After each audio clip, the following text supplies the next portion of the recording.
Good morning, everyone. Welcome to the ASTROLABE. I hope you all had a very Merry Christmas. Shout out to all of my JQ appreciators out there. And no, of course, I'm not talking about Jews. I don't know. Who cares about Jews?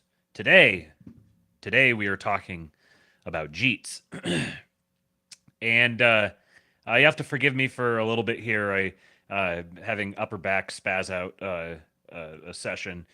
Fortunately, it's on the right side. The left side is the make me want to plunge ice picks into my eyes side. The right side is the just kind of like annoying and restricts range of motion and uh, yeah, no big deal. But I'm laying on some ice or reclining against some ice. I suppose you'd say. So that's why someone's going to come in and ask why I'm so low in the camera angle, and that's why I didn't want to go freaking move my camera around. uh, Hello, Eastwood. My son has commented by the proxy of my wife. Hello, Eastwood. Love you, buddy. All right, man. The last I don't know, 24 to 48 hours has been, man, it's been a long time coming. I have been waiting for this day to appear, the day where the Silicon Valley, I don't know, Silicon Valley MAGA guys who appeared on the main on the appeared on the scene out in the mainstream over the last year or so.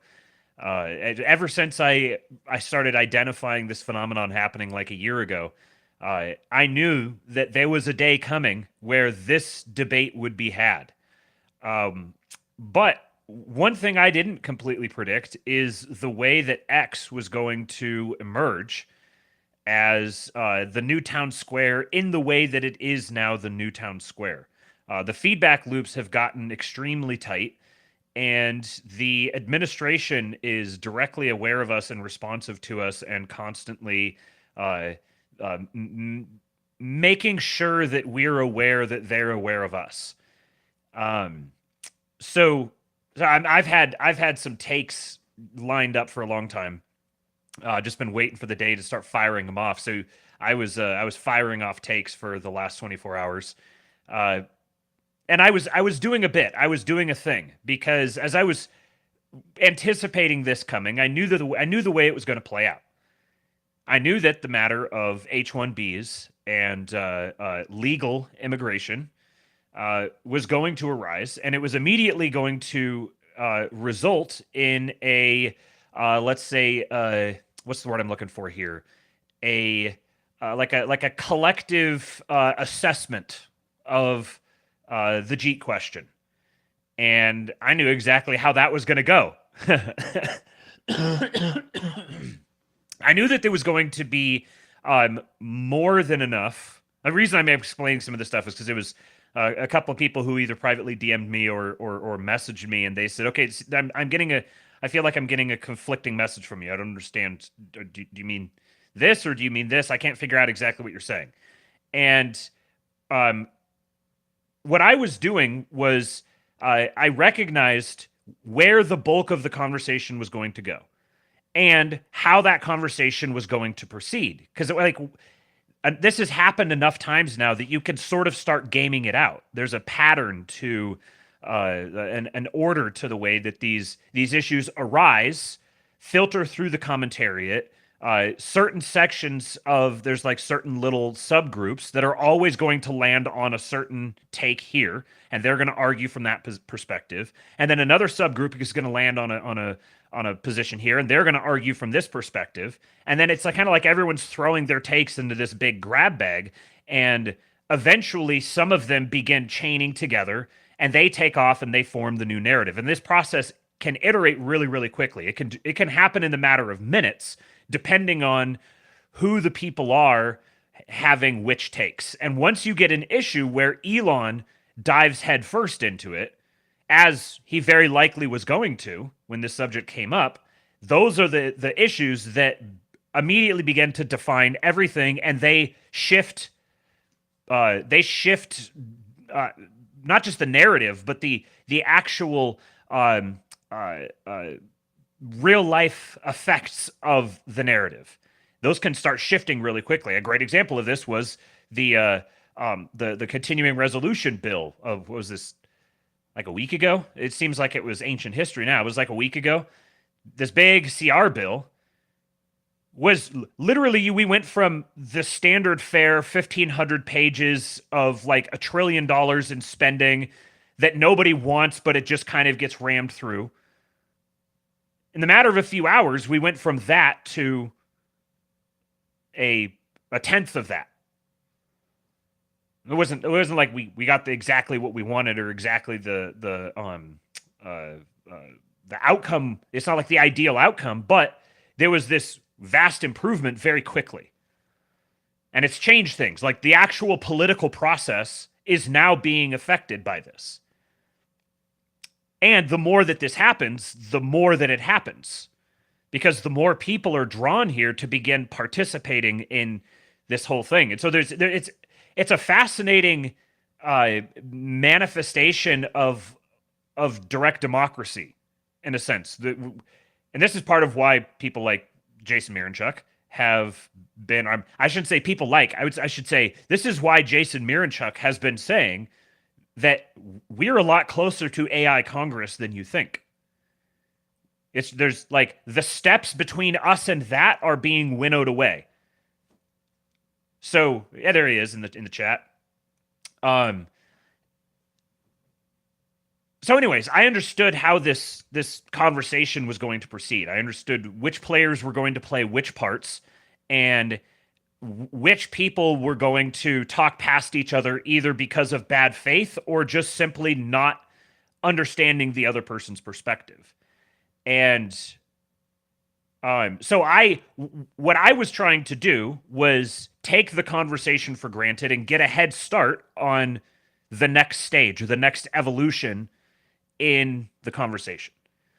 So I posted a whole bunch yesterday, and it was just an epic posting day. So many of the best posters out with like so many of the best takes. It's a massive white pill, really. The way everything has played out has been a massive white pill. We're watching our ability to influence the development of policy in real time through coordinated narrative formation episodes on Twitter.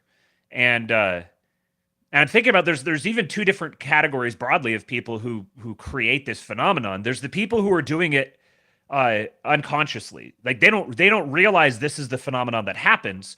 They just want a place to yell about stuff that they're passionate about. And so they just go yell into it. And then you have the people who understand a lot more what's going on, the more professional posters, let's say, who are able to consistently fire off takes on every major issue, achieve virality regularly. They know how to take the temperature of everyone and pair that with their own understanding to produce great takes. So this whole thing is a fascinating sociological outworking, and I don't think that it's ephemeral either. Like, it's not going to change. It's not going to go away. This is how politics is going to be done for the foreseeable future. It's going to be, if anything, it's going to get even more this way. As the steps are, people are going to be voting on Twitter, or let me say this: Twitter polls are going to become an accepted way of pursuing certain policy agendas. It's already happening to an extent. There's all sorts of bugs and everything that have to be filtered out of this, but like that's the direction that everything is going. So I think there's it's good for each group of people to play their role in this narrative formation process. We don't want to all begin being the same person.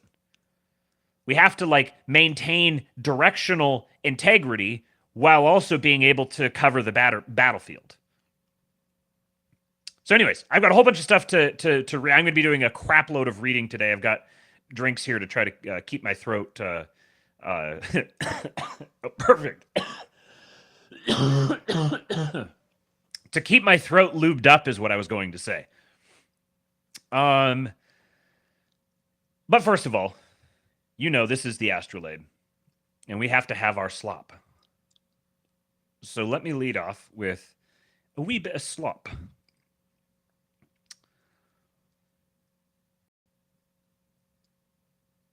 Du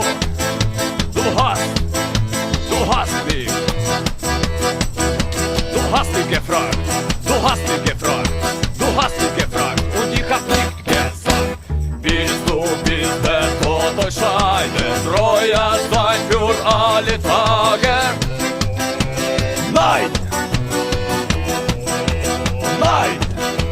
Willst du bis der Tod euch scheidet, treuer sein für alle Tage? Nein! Nein! The kazoo!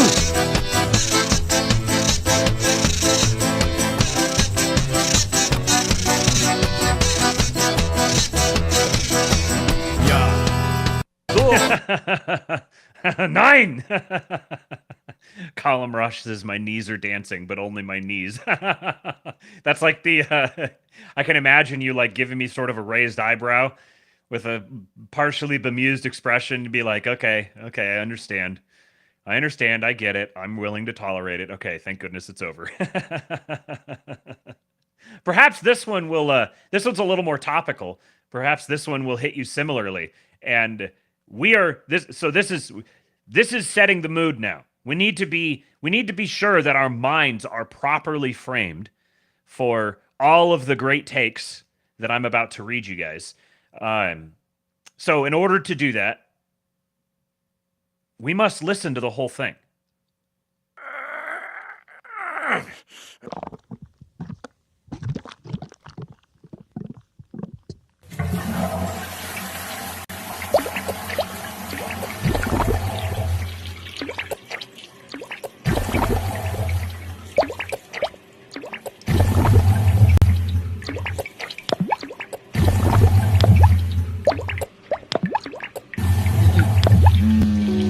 A reminder of the context here.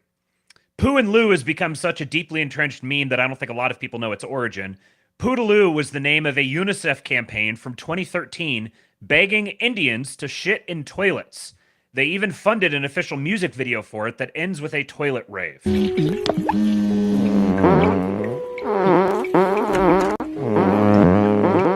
First thing in the morning, what do I see? A pile of shit staring at me.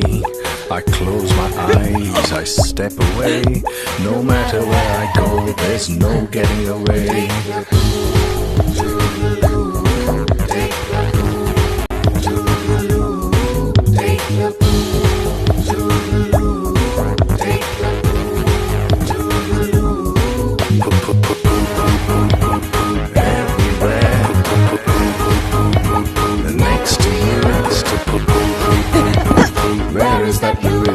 I step out on the street, what do I smell? Shit that's stinking to high hell. I hold my breath, I step away, but everywhere I go, there's no getting away. Shit, no shit, this is that shit, oh shit, no shit. Hi, hi. Lagay na pekiniche, happy birthday. Lagay na pekiniche, happy birthday.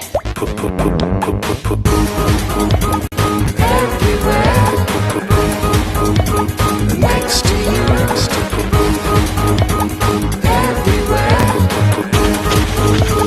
Where is that blue? जहाँ मुड़ेगा वही मिलेगा हर जगह सलाम मारेगा shit no shit this is that shit oh shit no shit Qutub Minar gate पे India Char Minar Jantar Mantar gate के अंदर airport के बाहर अबे ओए यहाँ हगना मना है तो क्या हगना मना है oh yeah हगना मना है तो क्या हगना मना है हगना मना है हगना मना है हगना मना है हगना मना है हगना मना है oh yeah Take a deep breath. हगू अबे ओए बहुत हो गया बहुत हो गया Take the pool to the loo.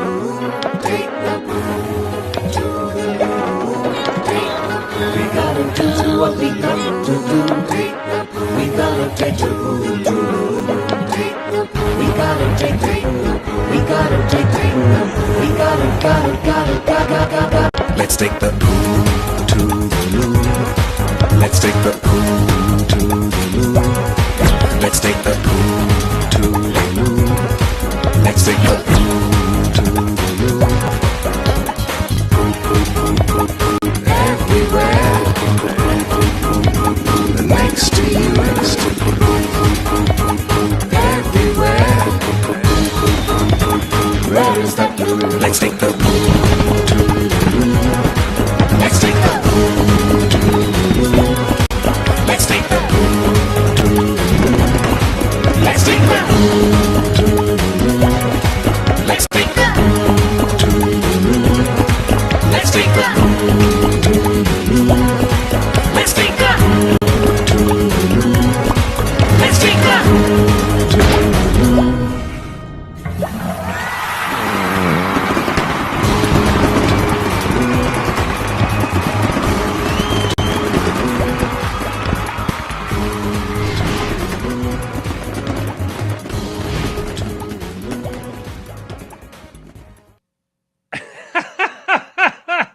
That Pierce, what did your society achieve in 2024?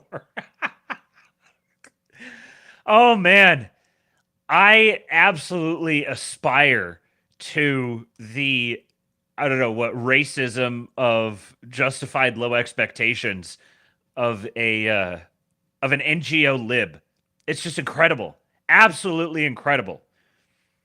And yet, 10 years later, we have to contemplate the notion of these sorts of people being invited into the country, being imported into the country. Jason, look, I'm not saying we shouldn't import Indians, but maybe we wait until they're potty trained. A related one here, last one of these little sorts of things.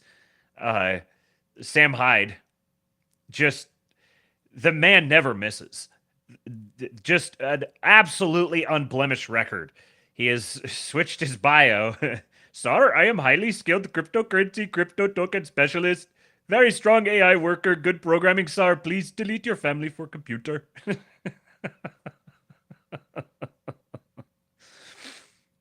All right. So, as I was saying before, when I...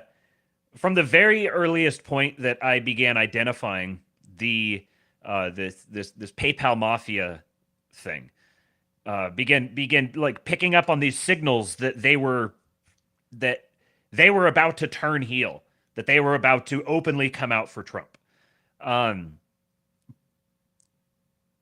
Part of the reason that I think that I saw that I was early to that party is because I've managed to kind of live with a feet in both of these camps. And seems like a story of my life, sort of, that I managed to kind of I just get along with everyone. And so I'm interested in what this person thinks and how they believe, and I like to try their worldview on for size. And then I'm interested in this one and I like to try that one on for size. And I just sort of do this as a hobby. And so I recognize that there's a fairly distinct ideology that's forming within the ranks of Silicon Valley. That's in many ways a reaction to what has been the predominant ideology, but it's also its own unique thing. It's rooted in this California ideology. It's very sort of hipster libertarian, but it's also really like ruthlessly autistic and pragmatic. And it's an extremely influential ideology that's a very powerful model that a lot of people want to model. And it also is heavily associated with extremely high-performing and wealthy people, so it has that own natural self-perpetuation effect to it. But it's also distinct from the regime ideology. It is not the regime ideology. It's something unique that needs to be understood and related to as something unique. So just because it's difficult to disambiguate where they end and the regime begins, doesn't mean that there's a lot of utility in treating them like the same thing.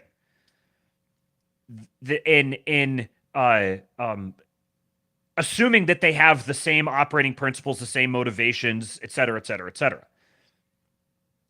And they happen to be very powerful potential allies for many of our core causes, and they're very persuadable because part of what defines this worldview, for better and for worse, a lot of people focus on the for worse, but they're less aware of the for better.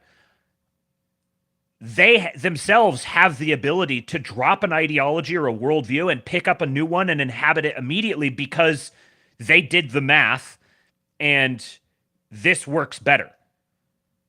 So they're constantly curious. They're constantly desperate for more data to inform their worldview and figure out who do I have an edge on? What edges do I have?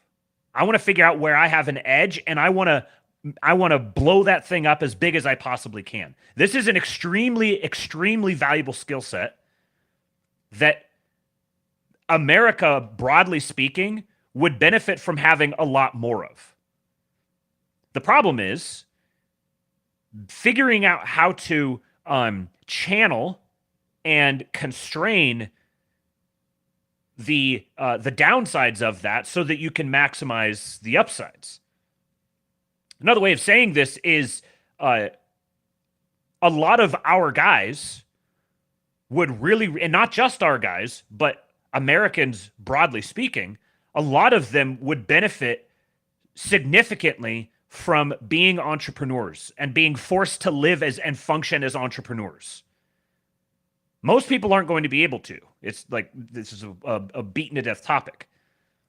But the agency and the productivity and the pressures that it places you under are very good and helpful and valuable. There's a sort of relentless optimism to it, which really is it's faith. That's what trust the plan actually is. Trust the plan isn't like, oh, there's a plan out there and just sit around and wait for it to happen to you. It's trust the plan that if you keep doing this, if you keep refining this methodology and you're relentlessly disciplined, then eventually the work will pay off.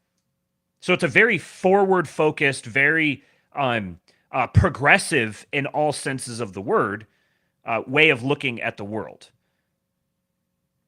And we need a lot of that. We don't need all of it. In fact, there's extreme downsides to that particular manifestation of the worldview. Like, I don't know, the atheism, the transhumanism, the contempt for the human species. It's like people would benefit from being able to be more robotic, but they also shouldn't be robots. But there are traits of roboticness that would be very, very beneficial for a lot of people. People who have difficulty following through, pursuing a career track. Like for a lot of those people, like discipline is in very short supply right now. A lot of people invest a lot of time in activity masquerading as achievement. They're not actually achieving anything, but they're really, really active. They're doing lots of stuff, but they're kind of just spinning around in a rat race. This is something that like defined the American psychology for, I don't know, you could make an argument as far back as maybe 30 years. This is all the there's the commercialism and the boomers and the economy and what happened in 1971. There's all these different explanations for that. We'll get into some of those things here in a little bit, but this world, this Silicon Valley world, has things in it that we need that are good for us. And we need to import the good and leave out the bad. But I knew that the reaction, especially given some of the little sub-communities on right-wing Twitter or whatever you want to call it. I knew that the first instinct here was going to be, all right, all of the tech guys, we got what we wanted from you. Now get out. You're a bunch of traitors. We hate you. Fuck off and die. Which is just about the most politically imprudent thing that could happen right now. So I've tried to put some of these thoughts here in order. But it was kind of impossible to get them perfectly in order. So there's kind of a general theme throughout all this, but some of it is just, I want to talk about this, and let's put it here and we'll talk about it. So this wasn't one of the first things I tweeted yesterday, but this was one of the more important ones. I said it's overwhelmingly to Elon's credit that we have even the luxury or the opportunity to have this immigration conversation. So like the first thing that I think needs to frame this entire debate is that the fact that it's happening is very, very good. And it's like unprecedented. Nobody would have expected that we would be having this sort of debate in the public sphere, out in the open, this broadly, interfacing directly back and forth with what are heads of state or functionally heads of state tier operators, and having this out just completely no holds barred. This is a massive white pill. And it's few people deserve more credit for that reality than Elon. So we need to start this off with a proper appreciation of who these guys are, what they've put on the line, what they've accomplished, what we've already gotten from them. So I said, few men have done more to normalize, protect, and mainstream pro-white sentiment, pro-American sentiment, immigration restrictionism, free speech, and regime opposition more broadly. It would be extremely imprudent and to our great discredit if we didn't grant him and his close associates at least the presumption of good faith, at least as a starting point. They are not the regime. The Elon Musk, MAGA, Silicon Valley technocrats, they are not the regime. It's insane to assume they are. By the mere fact of their demonstrated opposition to it, they proved they are something different. Simply attributing to them the default motivations and reasoning of the regime is a non sequitur. That doesn't mean that they don't have any of the default motivations and reasoning of the regime, I'll add. But treating that as the starting assumption, if you're going to start reading thoughts into them, trying to predict where they're going, simply starting with that as a starting point is imprudent. It just doesn't work. In fact, and this here I think is the greatest danger, it's very much in the regime's interest to amputate the Silicon Valley technocratic faction from Trump's base, as that faction is one of the most influential to defect from the regime. And their defection essentially turned the tide. The regime's best hope for sustaining itself is successfully making the Silicon Valley faction social pariahs once again. So once upon a time, being pro-Trump, pro-MAGA, even using the phrase America First, which, if you noticed, America First has now been taken for granted. Now the debate is over what America First means. This is a massive victory. We are on the ascendancy. Which means we need allies, and we need to be able to engage with them pragmatically and productively for both of us. So there's a place for pooflinging and chimping out, but it needs to be done self-consciously with the idea that we're doing this to illustrate our dogmatism and our unmovability on this point. Now we're dialing down the chimping and we're going to start negotiating. We got ourselves on your radar. We made you pay attention to us because we can now. You can't help but pay attention to us. And now we're going to negotiate. Because at the end of the day, we live in a coalition-based democratic governance process. And if anything, it's only becoming even more that way. But I think it's plainly obvious to note that right now, the greatest hope that the regime has for maintaining their assets is figuring out a way to drive a wedge between the MAGA people and the Silicon Valley people. And the way everyone, if someone thinks about this, they naturally would go that what you would expect is them trying to make MAGA intolerable for the Silicon Valley people. But what if they make the Silicon Valley people intolerable to the MAGA people? That achieves the same purpose. Put simply, it is in the best interests of both the Silicon Valley faction and the Trumpian populists to resolve this immigration dispute as a negotiation between allies, not a war between rivals. This means each side gets something they want. So you got like broadly three factions here. You have regime, you have tech right, and you have a populist Trump right. You got these three broad factions. What we want is for every debate to be had between the tech right and us.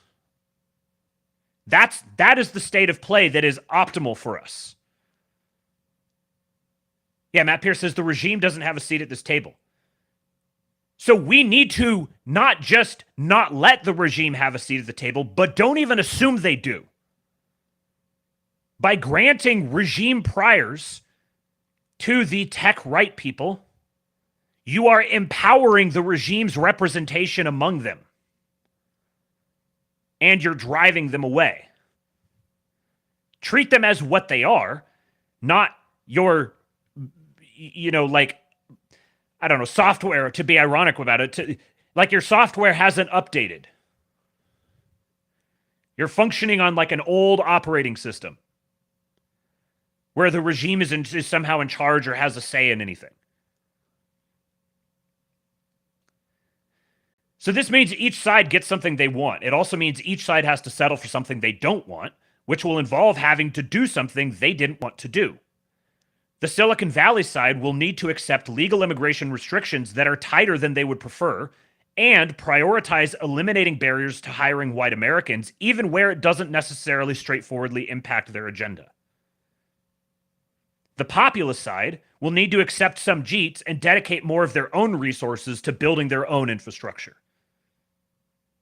Neither side wants to do this. Both will, on net, benefit from it and ensure a stronger anti-globalist regime coalition, even though it doesn't necessarily look like it. They are actively engaging with us on this in real time, signaling they continue to be willing to negotiate. Chimping at them only costs us leverage in negotiation. And I should have said more clearly that, continuing to chimp at them. It's good to chimp for a little bit on something like this.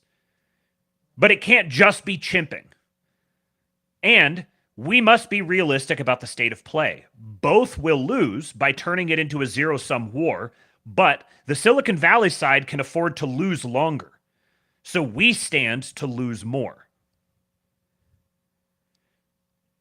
So that was thought number one. And then this was another one. Because I know that the response to that, or the people who are skeptical of what I just said, are going to say, well, how do we know that they're not the regime? Why shouldn't we just assume that they are the regime? And frankly, a large portion of that perspective is held by people who hold it because they are losers. And I'm not saying that they personally are losers. I'm saying they enjoy being on the side that loses. They identify with being on the side that loses all the time. So there's like a natural block that predisposes them to not, they can't even look at the world accurately. They don't even know what they're looking at because they've got lenses that prevent them from actually seeing the world as it is. If your starting assumption is my people are losers and they will always lose, and so anytime it looks like we're not losing, that's actually because we are losing even bigger. I can't even have a conversation with you if that's your perspective. I don't want you around me. I don't want to get your stink on me. Just keep to yourselves. I'll be liberal with the block button. So the MAGA tech bros are not business as usual sociopathic establishment politicos, even if they operate from overwhelmingly lib priors. They aren't motivated by seething hatred for heritage Americans, and they do not want to consciously disenfranchise flyover Americans. If you can't see this, you're retarded. However, they definitely are nation of immigrants pilled. For heritage Americans who are jaded after decades of abuse and condescension from business as usual sociopathic establishment politicos, it's easy to read that as cynical cover for even more targeted disenfranchisement. But that misread is a major political own goal. Misattributing malice to naivete and driving away allies is small brain shit. One of the base premises of the rise of MAGA is that we've all been subjected to decades of subversive propaganda, targeted at couching the destruction of America in glowing, genuinely compelling terms like the melting pot, diversity is our strength, we're a nation of immigrants, etc. Like 90% of the population sincerely buys these lines in good faith, because it's the water we've swam in for most of our lives. The Doge agenda, American energy dominance, making America the global leader in AI and Bitcoin, ending mass unfettered illegal immigration, all of these propositions are existential matters for heritage Americans. And they're only possible right now as a matter of political realities through the gray-red alliance that formed over the last year. Burning that alliance over a single issue, no matter how important, is political strategic madness, particularly when those allies have proven themselves to be bold, honest, forthright, and open to debate and adaptation on the fly. And I know a lot of people are like, well, they're not being honest right now. And what I'm saying to you is you're not hearing what they're saying. I'm going to get into more of this later on. But this whole conversation, the way it's been proceeding, exactly as I've foreseen, is happening with two parties talking past each other. And both is putting the responsibility for bridging that gap on the other party.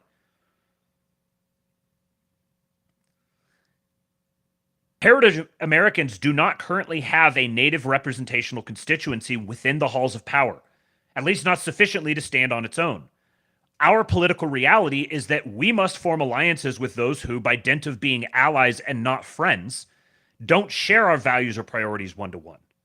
The fact that they are allies, there's a distinction here I'm making between friends and allies. It should be the distinction here should be obvious. I count them as allies. So looking at them and saying, well, they're not our friends. Yeah, fucking duh. That's the point. They're not our friends. Don't expect them to be. Don't demand that they act like our friends. You don't demand friends, you make friends.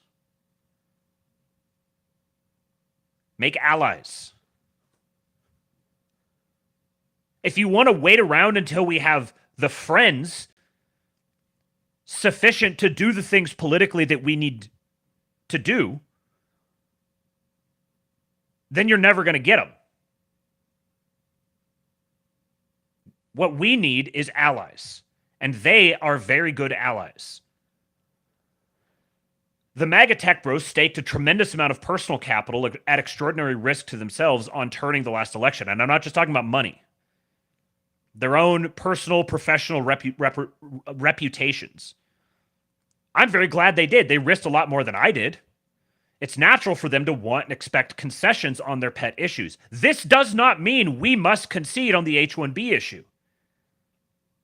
It's likewise existential for heritage Americans, particularly when considering the other political elements at play who would gladly cynically weaponize it against us. Rather, we must treat our tech bro allies as allies. We must recognize their sincerity, acknowledge that they are listening and willing to engage, and do a little horse trading.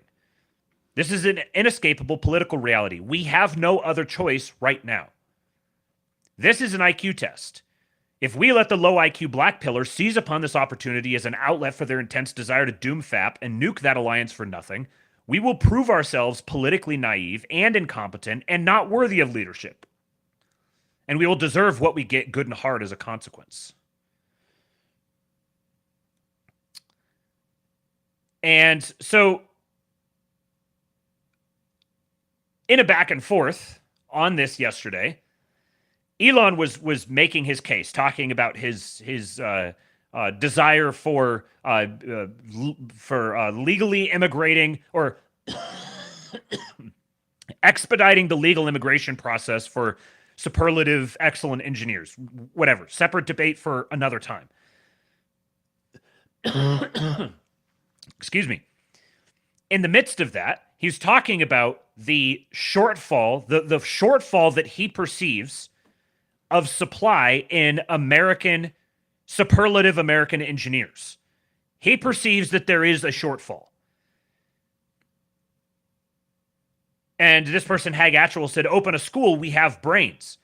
And Elon said, if you need a school, you've lost already. And so the way that this is being received by the, what did I call them? The black pillars ready to doom FAP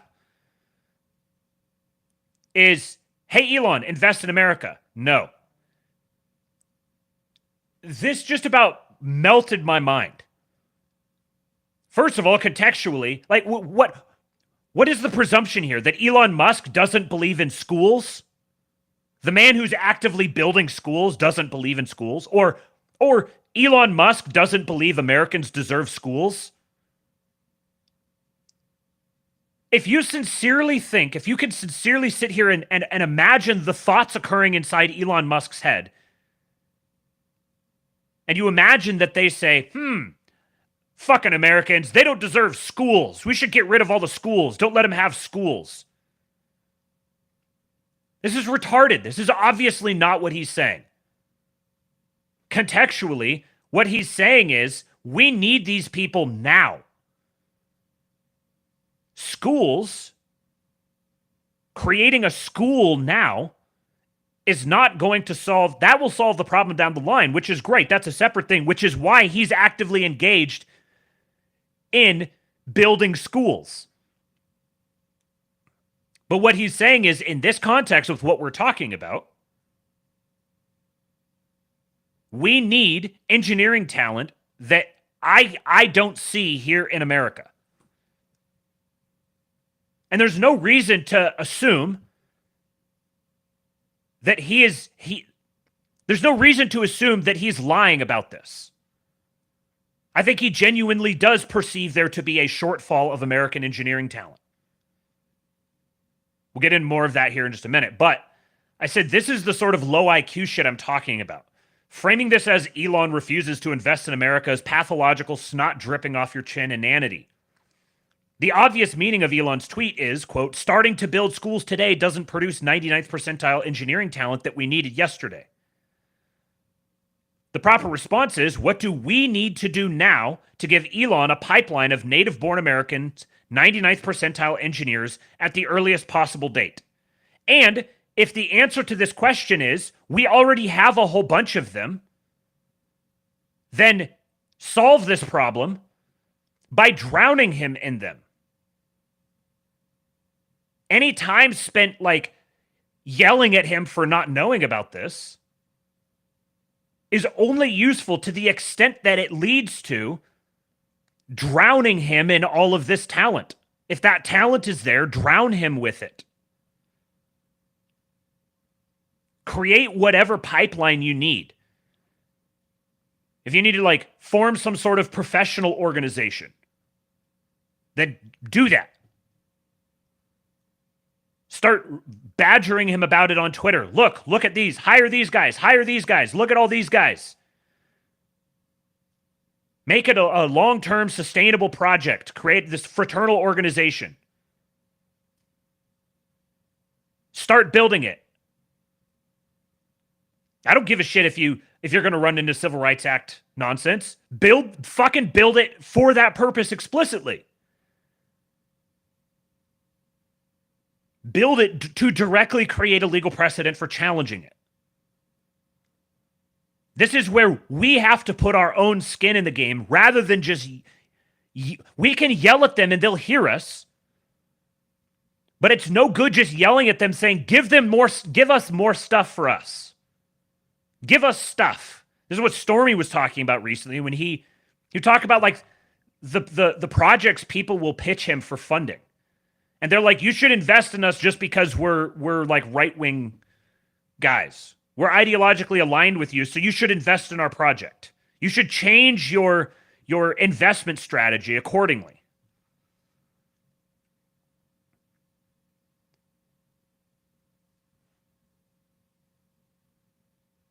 This is just basic sales and horse trading. If he thinks he doesn't have enough qualified American engineers, drown him in them. Any time spent going, my cousin's an engineer and my dad was an engineer is justification for launching you into the sun. We're behind the 8 ball. The only people who can fix that is us. We have to take responsibility for these problems, regardless of who created them in the first place. This is the spirit of the prodigal son, the only antidote to the spirit of the vengeful son. We must take responsibility for our own state, and we must do the work to change that. It doesn't matter how distorted the market is. It doesn't matter what sort of legal hurdles are in the way. Talking about those things is just identifying the hurdles that you need to overcome. That's just step one of the problem. This is where the Silicon Valley online entrepreneur mind is so useful. Because they genuinely do thought experiments for themselves, like, if I was dropped into the middle of a foreign city and I didn't know anyone and I had $100, how would I make $1 million? This is where that ability to detach yourself, run simulations in your head, and then just tackle the problem in front of you and solve it based on whatever premises it's presented to you. Like, that's a superpower. We need that superpower applied to all of the problems that we've identified.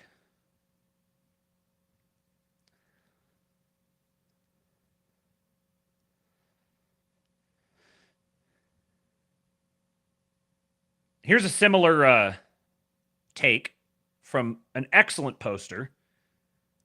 So, it's not just me saying this. Labrador Skeptic. He quote tweets David Sachs, who said, number of illegal aliens per year, 3+ million. Number of employment visas per year, 140,000. As a start, maybe we should focus on the 95% where we all agree. And I think this is a reasonable perspective for him to have. That doesn't mean we need to agree. I think it's a reasonable perspective that a reasonable person can hold.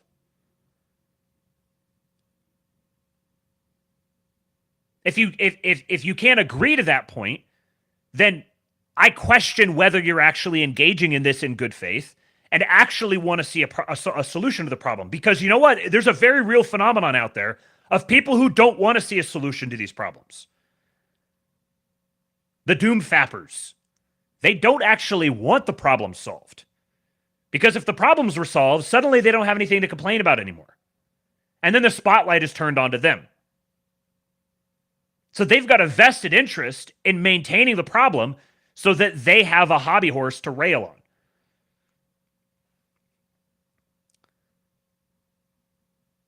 Labrador Skeptic says, winning the election required expanding the tent. Okay, that brings complications.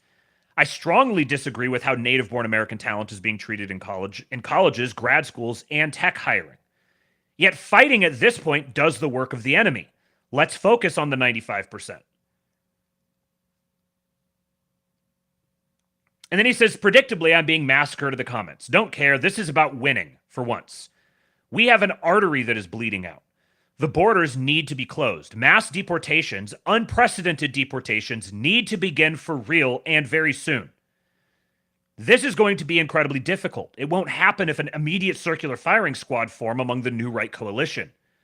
Beyond that, I don't know how more clear I can be.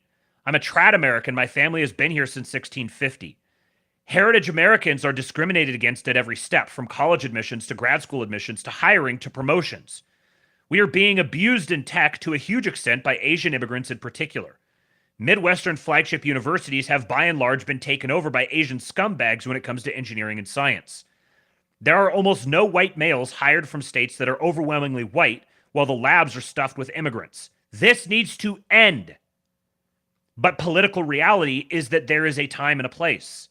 Apply the turning it first, work as the new team, stop the mass illegal immigration, and start an unprecedented degree of mass deportations. Then, when the life-ending bleeding has stopped, we come back within our alliance and fix a vitally important area. Now, I agree with him entirely. I agree with his reasoning entirely.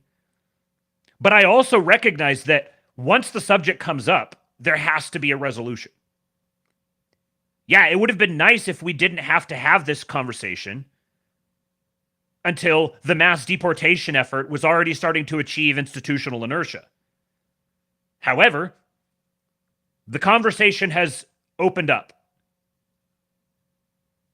And so the mere fact that it's being discussed now means we can't put it back. We can't put the toothpaste back in the tube. We can't go back and unhave the conversation and say, hold on, let's just put a pin in it and wait, because there's no trust in the coalition. Part of the whole point of why you want to get some of this stuff kicked off and starting is so that you can begin to develop that trust in the coalition. And so now, on both sides, you're going to get people who dig their heels in and say, no, I don't want any more progress on anything until this issue is resolved. That is also self-destructive. This shit's complicated. We have to be able to walk and chew gum at the same time. And really, it's like we have to be able to walk and chew gum and have a conversation and, I don't know, play basketball simultaneously. We need to be able to juggle a lot of plates. But here's the thing. This phenomenon of heritage Americans being discriminated against from college admissions to grad school admissions to hiring to promotions, being abused in tech, white men being systemically discriminated against, this is not something that the tech bros, the MAGA technocrat bros, this is not something that they're in favor of. It's like, it's demonstrable. If you listen to them, this is why I say you can't just assume that they're the regime. In the same sense that the censorship regime that went through social media was just as much about the companies themselves being legally threatened as it was people within the companies actively participating in it. These issues are connected. The whole DEI thing has not been it's not been fully appreciated. Its pervasiveness. What's my next thing that I had here? Okay, yeah, this is very good. We're going to come back to that, the pervasiveness, the underappreciation of the pervasiveness issue a little bit later, but we got a whole bunch more things to get through. So, Whoa, good friend of the show, says Trump's H-1B implosion is an object lesson in the sort of soft power few on the right comprehend. Understanding our role in the incoming administration matters more than the policy fight of the week, because getting this right means shaping all future fights. Yes, exactly what he's saying here. Here's what did not happen. Trump didn't bide his time until he tricked everyone, until he could fill up his administration with envious, bitter brownoids, which was his real plan all along. The only sort of person with these reads is a whipped puppy with zero agency or spine. Interpreting every undesirable moment as long-plotted betrayal and complete reversal is a symptom of mental illness. No man who has ever actually had any power or influence in his personal life ever misreads situations so catastrophically wrong. Here's what did happen. Trump has tens of thousands of positions to fill in a matter of months. That can only happen by trusting recommendations from men who already have his confidence. And that describes none of us, so obviously we're completely powerless, right? The sequence of events shows that to be nonsense. Trump names some nasty brownoid to some position no one ever heard of. The right gets pissed and rapidly assembles his inevitable early life. Alien striver, mercenary opportunist, viciously tribal, seething resentment of us. The loser read on the situation is to cry, "We're undone, all is lost." The man with political agency swings into action, just as we did throughout the campaign, by being loud, concise, and unyielding. We specifically voted against this. The simple fact is that democracy is mob rule. Our guy won because we shouted down the other guys, and we routed them in public and then at the ballot box. But the one thing that separates Trump from every normal politician is that he genuinely loves the public adulation. It's not simple narcissism, and there's no hidden contempt for those whom he has secretly tricked into liking him. He lives for the roar of the crowd, even when those roars aren't for him personally. That's part of why he's been ringside at prize fights for decades. And in this context of democratic mob rule and Trump closely reading the noise from the crowd, our political agency did not end on November 5th. The political power we have over Trump far surpasses that of his trusted advisors because we can override them at any time. This is what is happening this week, including for some infernal reason all day Christmas. Somebody Trump trusted said, hey, this smarmy brownoid will be great for this one role. Trump simply said, great, next. Then we went to work. We didn't vote for more alien influence. So we started shouting exactly the same sort of shouting that made Springfield, Ohio's cats international news. With this one specific politician in this one specific window of history, we actually have the ability to force the issues that matter to us. When someone Trump names turns out to infuriate his base, when we make the stink about it reach all the way to heaven, he will absolutely relent. He never cared about the brownoid. Filling the role was just a checkbox to him. It doesn't matter whom Trump's advisors tell him to put forward for almost anything. When the crowd turns on him, he has no incentive whatsoever to defy us. The easiest thing in the world for a man with his power to say is, thanks, but we decided to go a different direction. All we have to do is maintain the same unified voice that overnight turned Haitian into a dirty word, despite decades of Hollywood and church gaslighting to the contrary. We voted for the opposite of spiteful, envious brownoids devouring the fat of the land, our land. Our power over Trump's trajectory has no expiration date. He's not trying to get reelected, but he still needs us. He needs to hear and feel the roar of the crowd's approval. When we deny him that high, when we make him realize he's caught out alone, pelted with booze, we win. This is the lesson the anti-abortion crowd completely failed to grasp after Trump got Roe overturned for them. They're such irredeemable losers, they kept whining and shouting when he gave them exactly what they asked for. They lost all influence forever with their betrayal. The right is full of losers too, guys who only have ever gotten kicked and betrayed to the point they can imagine nothing else. Their reads on these moments are pure poison, because all they want to do is cry about how it's over, we were tricked. They're worthless liabilities. We aren't in the room with Trump making these decisions, but our unified disapproving voices are louder than any whisperer nearest to him. He knows why he's there, and he has no problem saying no to those guys. What Trump cannot bear is hearing us shouting angrily over something he didn't even think mattered much. That is our power. That is our political agency. That has no expiration date. As long as we cheer the good and boo the bad, we can keep him on track. It simply requires a willingness to insist, what have you done for me today? No laurels, no credit, just an absolute willingness to appear fickle and a little dangerous. If the right remains unified like this, we'll extract more from this administration than we could dream.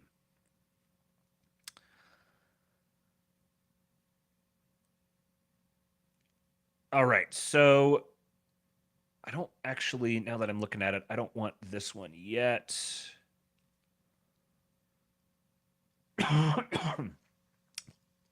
Let's do this one here. So this is from another good friend of the show, at Neo Americana. Lieutenant Surge did nothing wrong. Used to be Curtis LeMay, did nothing wrong. I'm a heritage American from an engineer. This is him quote tweeting me, my long tweet about the MAGA tech bros not being business as usual sociopathic establishment politicos. He said, I'm a heritage American from an engineering family currently working in engineering, so I see both sides of the issue. If you asked my dad, he would probably unconsciously quote Musk word for word, because those sentiments are so common in engineering circles. And what's more, they're not based on nothing. They're grounded in the day-to-day experience of engineers and industry CEOs who see Indians and Chinese who do excellent work and really do love and appreciate America, and domestics who don't work out over and over again. That doesn't mean it's the whole story. It isn't. It's actually a bit of a cloistered perspective, but it is a real one. Nor does it invalidate the experience of heritage Americans who feel, probably rightly, that they've been passed over for jobs in favor of foreigners. What we have right now is an ascendant coalition which includes both interests. And if we want it to be successful at meeting the interests of all parties, we need to communicate between them. And thanks to X and Elon's personality, we have the means to do this directly. But this means both sides need to shed some ideological baggage and come to the table. We need to be willing to compromise. And please don't mistake me. True compromise is almost entirely alien to American chuds. They think it just means getting fucked over slightly less. What we need is more like a business deal. Okay, you can have your H-1Bs, but on certain conditions, and only if you don't fuck us over, and only if the models we both agree are bad are policed thoroughly, and we get major reforms that are relevant to us. What would this look like? For example, a reason that a white man might be passed over in favor of an Indian by a white CEO is that the white CEO just believes Indians work harder and produce better results. This might not be fair, but it's the CEO's perceived reality. These CEOs, many of them anyway, might actually be amenable to paying Americans more if they got the results they need. But often they don't get results at all. There are many reasons why that deserve their own thread, and this isn't universal, but it happens often enough. So imagine this as a carrot in the compromise. A vetting system is set up, clearly the existing ones do not work, possibly by Musk himself or someone like him, where American engineers intern for a year and can get a stamp of approval from the institution. This stamp means they will work hard, and yeah, you need to be willing to work hard, guys. Know what a salary job actually means, have some hands-on experiences, and can properly meet expectations for one of these companies. This would not be an educational institution, only a vetting process, and the theory here is that graduates could get the stamp and then apply with a direct way to assure their employer that they are a quality candidate. They won't waste 6 months of their employer's time. This sort of compromise must be embraced, while allowing for a similar concession from the other side. We are willing to work with you, we have the same goals, and we're willing to compromise to attain them. This is a basic part of making the other party comfortable. And to close, to my chud friends, I am you, let me remind you, every one of us has stories about a dude being passed over because he's white. That this happens is unfair and, in my opinion, immoral. But every single CEO I've talked to has a whole bag of stories of people, not always white but often, who promised a lot and then failed to deliver and cost the company months if not years of time. This is also unfair and immoral. So there is a middle ground here. Take it. And I said, hadn't really considered this yet, but a great irony is that most of the Protect American Jobs posters on here are totally out of rhetorical lockstep on this issue with a significant number of the people who actually work those jobs they want to protect. Doesn't mean they're wrong, obviously, but it's definitely worth dwelling on in a world where political power is defined by broadly democratic coalitioning. This is one thing we need to keep in, like, my personal opinion on this is that we need a 100% moratorium on immigration, legal, illegal, all forms, for like 5 years. We need to work on ourselves and get our shit together. We got a lot of shit to work out. But I also recognize that that is a totally, completely political non-starter. Trump himself doesn't believe that. There's no way that political position is ever going to get off the ground right now. It's worth talking about. It's worth saying, planting the seeds for down the road in the future. But in order to get down the road in the future and increase our political power, we need to have an awareness of what the current state of play is. And the current state of play is our starting point on the immigration question is a massive political minority. And it doesn't matter how many great arguments we make for it, that's not going to change anything right now. We can still make those arguments to set the seeds, to plant the seeds for the future discourse. Again, we need to be able to walk and chew gum and play basketball and have a conversation all at the same time.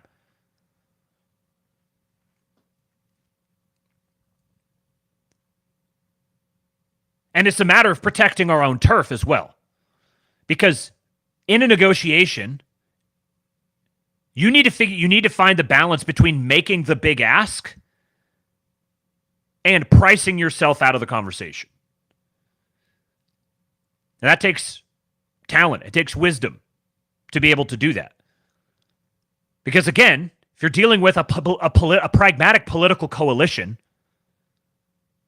that means you're not the only show in town. And you can't act like you are. We need to build political power. And you can't build political power if you just spend it all the time. Here's some good thoughts from powerful poster Alaric the Barbarian. He's quoting Elon, where this is one of the major tweets that made everything go viral. Mario Knopfel said, Silicon Valley's biggest limitation, engineering talent shortage. The U.S. semiconductor industry alone needs over 160,000 engineers by 2032, driven by $250 billion plus in new investments. Demand for AI experts has skyrocketed, with Elon calling the talent war the craziest ever. Meanwhile, STEM programs struggle to produce enough graduates. This shortage threatens innovation from AI to semiconductors, slowing progress and global competitiveness. Expanding STEM education, streamlining high-skilled immigration, and reskilling workers are urgent solutions. Investing in talent is investing in the future. Source, Yahoo and McKinsey. And I know probably at least half of you are freaking the fuck out right now. Some of this is true, some of it's not. We'll get into more of this here in a little bit. Elon replied, no, we need more like double that number yesterday. The number of people who are super talented engineers and super motivated in the USA is far too low. Think of this like a pro sports team. If you want your team to win the championship, you need to recruit top talent wherever they may be. That enables the whole team to win. Now, he keeps using this analogy, and it's really a bad analogy that he should stop using. I understand the point that he's trying to make here, and like all analogies, you can't take the analogy and make it the entire story.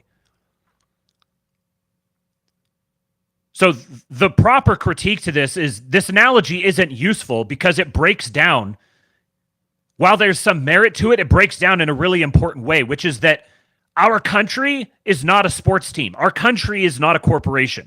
Our country is our home. We don't have another one. This is ours.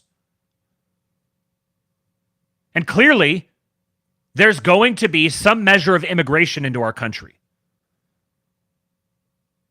So we deserve to have a say in what that looks like and not have our voice just like rubber stamped out of the way. And this is what has been happening. Which is why the fact that this has been happening is why Elon has the perception that there are a shortage of super talented engineers and super motivated, super talented engineers in the US. He has that perception because the market has been so vastly distorted against white men, particularly in tech and in startup culture and internet businesses, broadly speaking. And really, I mean, anything Fortune 500, Fortune 1000. If your company has an HR department, then you've been operating with a severely distorted labor market. We'll come back to that again here in a minute. Again, I couldn't get all of these perfectly in order. So,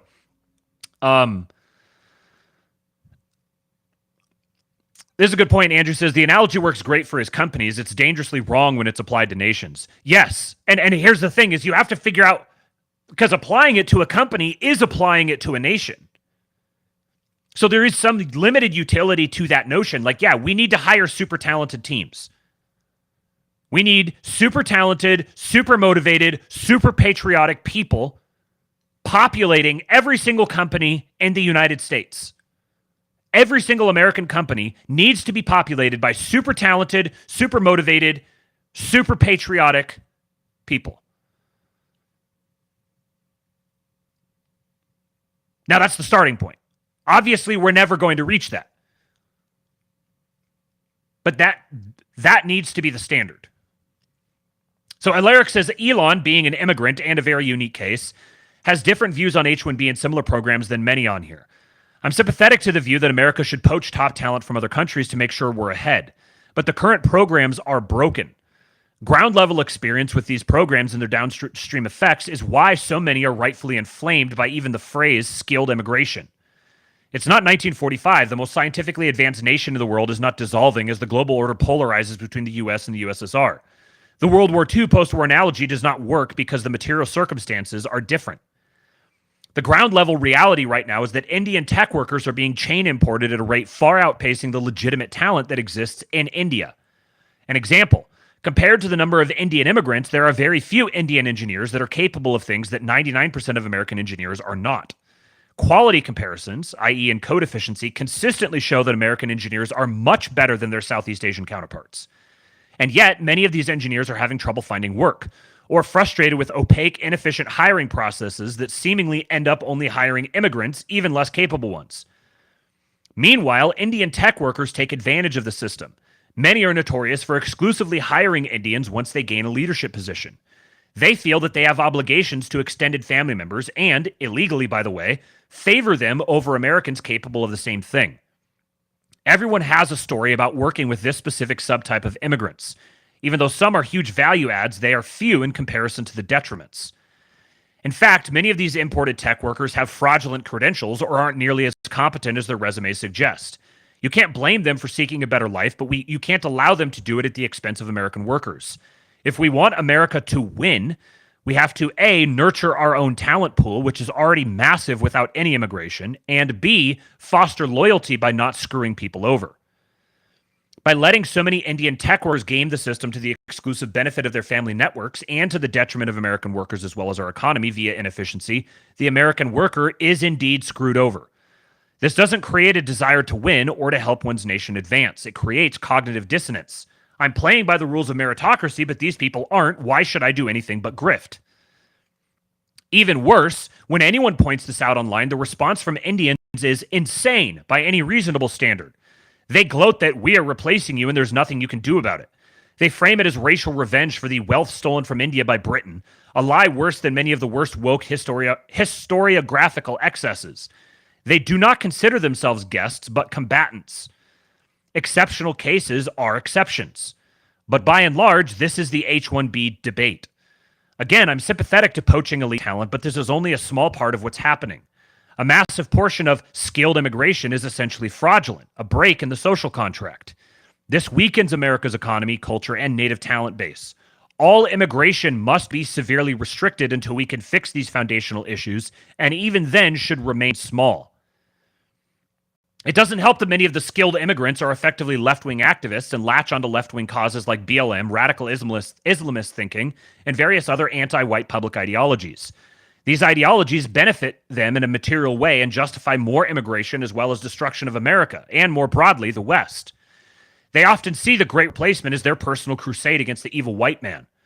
Even if they were all economic value adds, which as we've established above, they're not, is that the kind of thinking you want more of in America? I certainly don't. Also, note that the skilled immigration question is never over European engineers or scientists, who often have an incredibly hard time getting visas in comparison to Southeast Asians, namely Indians. This is because Indians have complex networks, often relying on illegal discrimination, built to game the system and foster more immigration from India. A hyper-talented Swiss or Norwegian computer scientist who wants the freedom to build in the US without being held back by insane EU regulations will naturally have a much harder time getting here than a less talented Indian software engineer with a degree mill diploma, even though the former is inarguably much more valuable to the US economy than the latter. This whole debate is inextricably tied to racial politics, and H-1B proponents often say as much. It doesn't have to be this way. We can do better, but we have to slash the current programs and restructure them from the ground up, which is, I'll add, precisely what sitting here like reading through all of these different guys, the most prominent PayPal mafia, Silicon Valley technocrat, MAGA tech guys. Overwhelmingly, their position, if you go listen to what they're saying, their position is that the H-1B program is fucked, is full of fraud, waste, and abuse, and needs to be completely overhauled. It needs to be made much more restrictive, and people need to be patriotism tested much more. They're talking about having loyalty tests to the country. There is a lot to build on here. But we have to, it has to be possible to say this has been a major problem. This is a potential flaw in your plan. And we need to make sure that whatever system comes out of this incorporates that into it.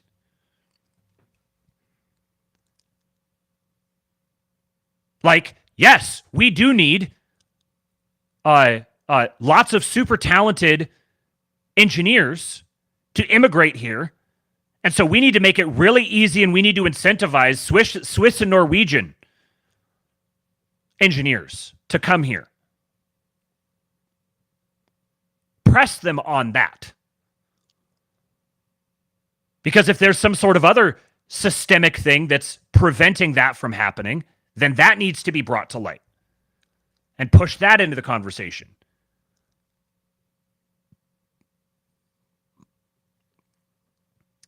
All right, here, I'll do this one now. So this was the first tweet I fired off about all this. I did a green text style, just trying to chart out the sequence of events and all the different variables that are interplaying here. So you get free trade. Dollars go offshore to build up developing markets. Americans import cheap, finished goods. 50 years of trade deficits. Loss of American manufacturing. American kids are discouraged from pursuing manufacturing careers. American manufacturing skill sets wane. Services-based economies can't win wars. Loss of industrial base equals national security threat. Dollars need to come home. Factories need to come home. Both need to employ Americans. Americans are undertrained. Simply employing non-Americans equals national security threat. So I'm taking their proposition at face value. Simply employing non-Americans is not a solution for the problem of Americans are undertrained. There's underrepresentation of superlative American engineers. If that is true, I'm not saying it's true, I'm saying if that is true, then the answer needs to be investing in American engineers. American wealth generated by non-Americans isn't American wealth. Need a massive mobilization of native-born manufacturing talent. Pressure is on. Must scale up yesterday. Tech bros are listening. Posting anti-Jeet screeds on X is only a small part of the battle. Must organize and train Americans. Must organize and train Americans. Must organize and train Americans. And Justin here said, but the anti-Jeet screed is the first step. The more the technocrats double down, the more it kickstarts organize and train Americans. And I said, they're listening. This is happening. And we must be wise. And that's when I linked over the MAGA Tech Bros thread.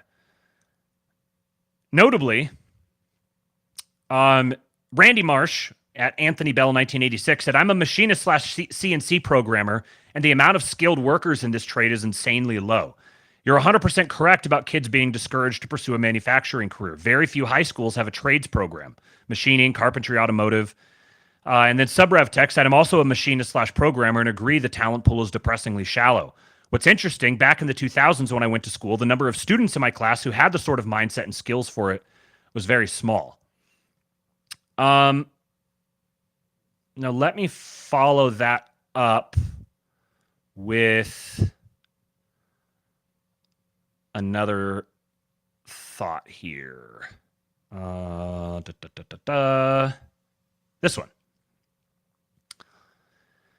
So Dr. Phil Metzger, director at the Stephen W. Hawking Center for Microgravity Research and Education at UCF, space mining, space settlement, science. He says, strange thread. Half are claiming they can't hire engineers because there aren't enough STEM graduates in the U.S. The other half claim they graduated with STEM degrees but can't get an interview or job. Not sure how to reconcile both perceptions. Both perceptions are legitimate. This is what I'm trying to say. Both perceptions are real. There's not a either or here. Richard No here says, in theory, it could be that people running companies are unaware of how much DEI their own recruiters are doing. But my guess is that as progress gets more concentrated, the talent bar gets higher than most people can viscerally believe, like Harvard kids not good enough levels. And I think both of these things are also true. Now, this Richard No guy is interesting. Studying AI and trust, ex-Google DeepMind and OpenAI, now thinking in public. I went and scrolled through his timeline, and I saw this thread. So he quote tweeted Sam Ashworth Hayes, who is a Telegraph columnist who was replying to this one tweet from Elon that everyone was replying to. He said, caveat to this, America winning can look a lot like Americans losing. If you bring in a large, high-skilled population, you can create a new elite with interests that diverge from the average citizen on cultural and foreign policy matters and who wield outsized influence. And Richard says, America winning used to be very correlated with Americans winning. But the more the U.S. economy is driven by outlier talent and AI, the more they could decouple. To be trusted, this immigrant-heavy tech right needs a clear vision for how economic growth benefits typical Americans. If you think that's obvious, consider. Once AIs automate every job, the U.S. economy could boom whether or not humans retain political power over those AIs. And so, analogously, many Americans will worry that Silicon Valley could boom whether or not median Americans will benefit. It helps that the left doesn't really believe in economic growth, so undoing leftist mistakes will temporarily produce widely distributed growth. But reality is anti-egalitarian. Over time, fewer and fewer people will be able to keep up with the technological frontier. Eventually, you end up with a social economy where humans' value add comes entirely from their sociopolitical status, since AIs can't replicate that. So the question is, how can unproductive, unemployed workers know they will retain sociopolitical power? And this point here, he says, in the long term, I expect almost all human jobs to become socially oriented. Even when AIs are better at every task, people will pay a premium to interact with another human. Human services will be like handmade goods today, rare but profitable. That's the bitter white pill. Continuing with the thread, he said, the America winning narrative doesn't give it to them because they won't actually be helping America win. Some flavors of nationalism will give it to them, but not flavors of nationalism that are all about America attracting the best and brightest, because they're not that. And so eventually, I think you have to fall back on the idea that Americans get status within America simply because they're Americans, in the sense that Vance describes, quote, a group of people with a common history and a common future. Now, to put a pen in this, I'm going to read this thread, which is interesting because I stumbled upon this a while back, and I think I might have read it on the show, but I can't remember. We're going to go on a ride here, so bear with me through all the nested threads. Because back in July, he says, I'm trying to understand what a Trump administration would look like, and it's been useful to interpret Vivek Ramaswamy and J.D. Vance as conducting an extended debate with each other about that via their speeches. Some examples.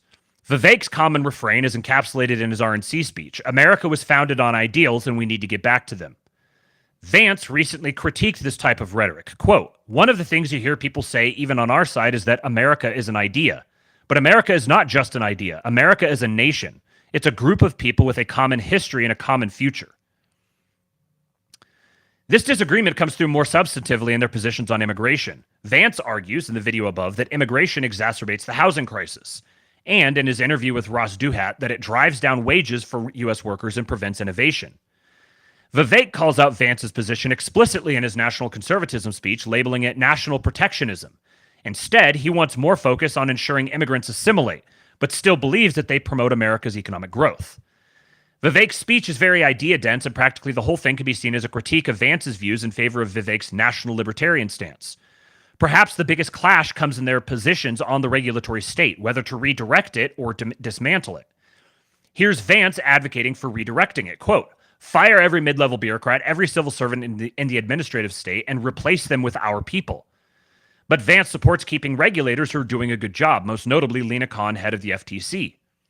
Why Khan? Vance is wary about big tech and wants strong antitrust, e.g. breaking up Google. Quote, there's this weird idea that something can't be tyrannical if it happens via a free market. These companies control the flow of information in our country. Vivek calls out Vance's support of Khan explicitly in his national conservatism speech, arguing that regulators shouldn't be given such extensive powers and that the regulatory state is the original root of many corporate dysfunctions it tries to prevent. Shut it down. Zooming out, Vance is closer to Trump's positions and is trying to make a coherent intellectual stance out of them, while Vivek is closer to the positions of many Silicon Valley Trump supporters like Musk, Thiel, and Andreessen. I will note, interestingly, Andreessen has not weighed in on this once. Not a single peep. And he went from posting very frequently to not even tangentially addressing it, which is very interesting to me. So we should expect the jockeying to continue. Notably, though, Trump's Silicon Valley supporters mostly aren't involved with the biggest tech companies.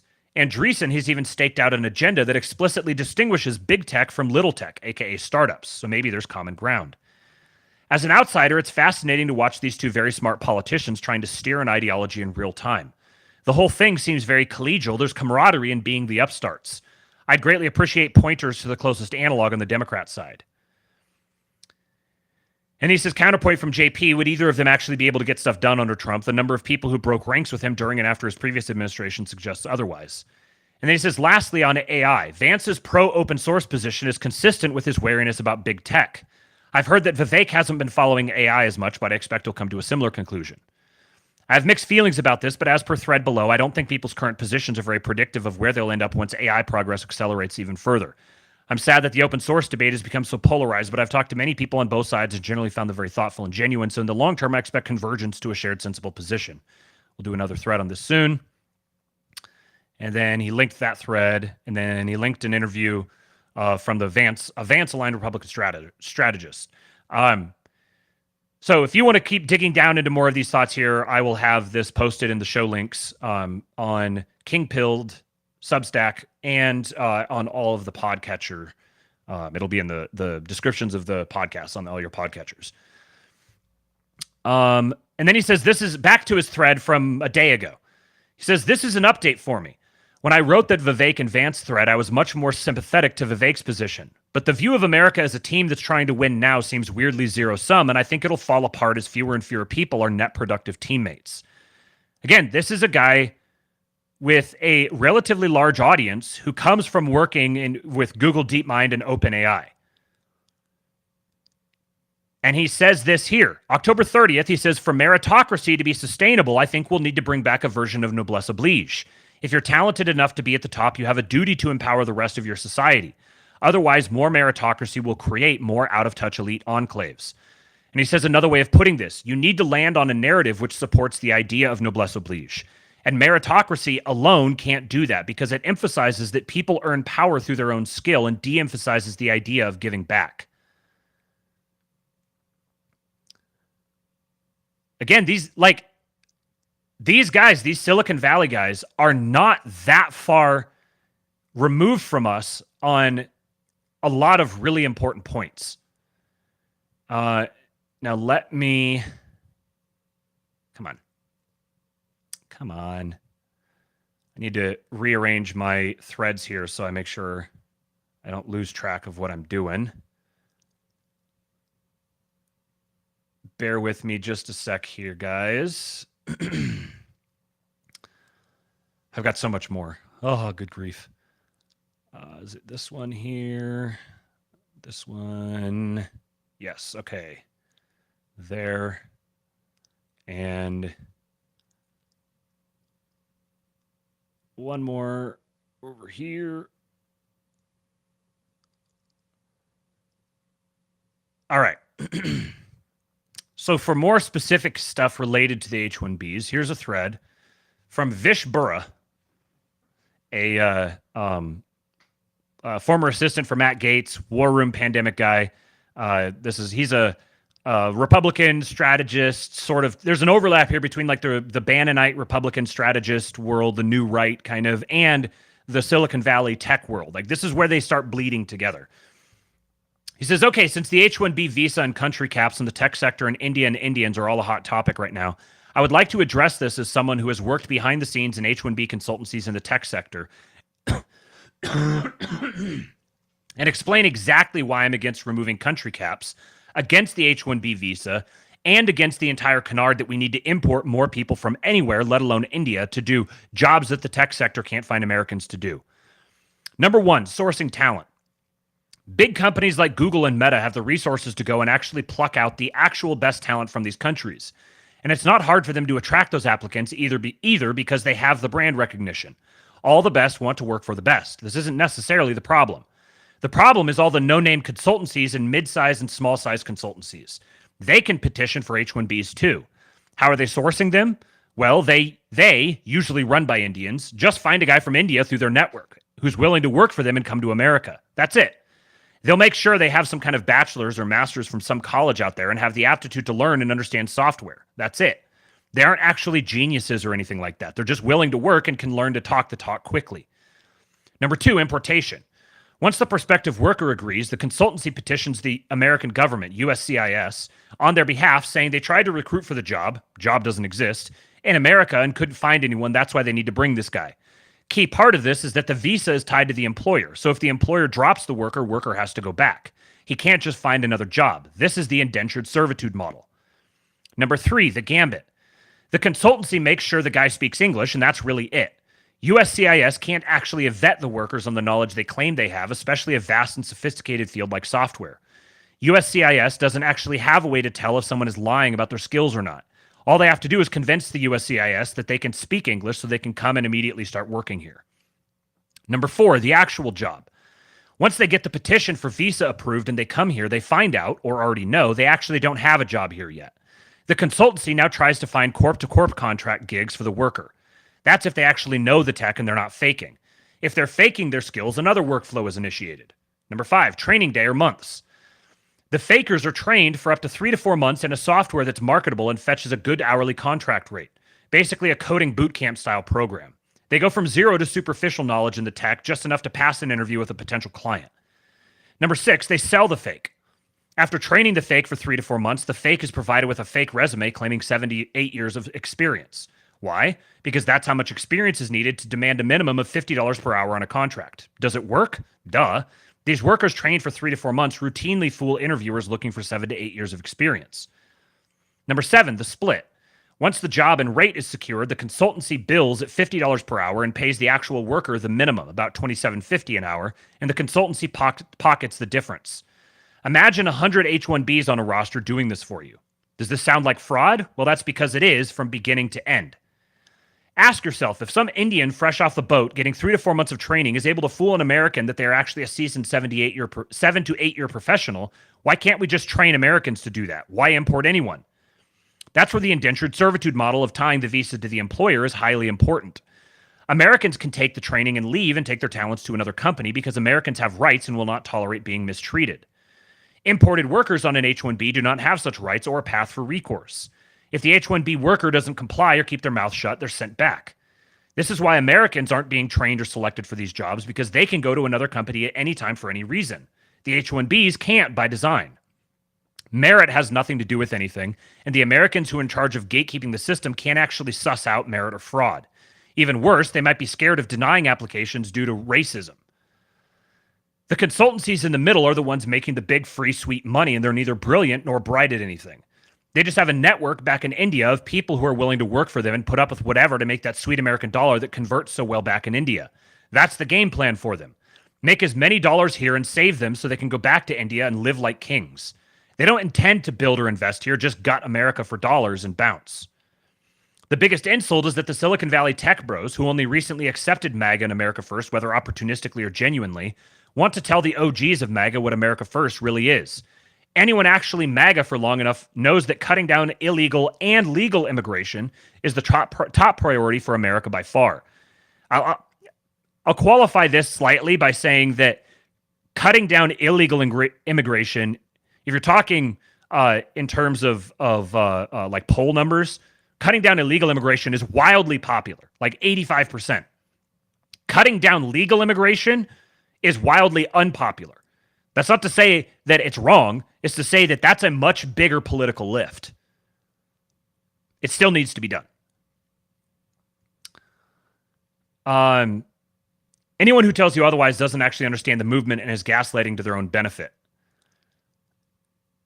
And he quote tweets Razib Khan here, who said that people are going to drive these people away because of racial stuff.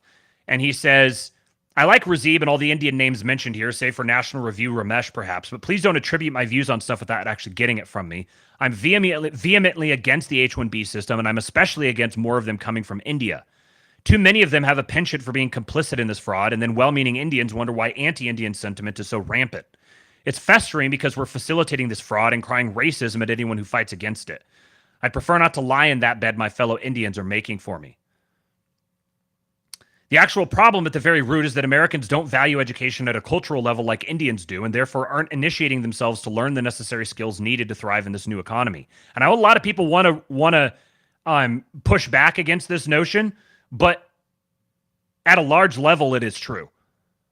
There's plenty of Americans who do value education at a cultural level, like Indians do, and are initiating themselves to learn the necessary skills needed. That doesn't remove the fact that way too many are not. Perhaps it's also because they don't know it's much easier and less of a mystery than they're led to believe about the space. I think this is also very true.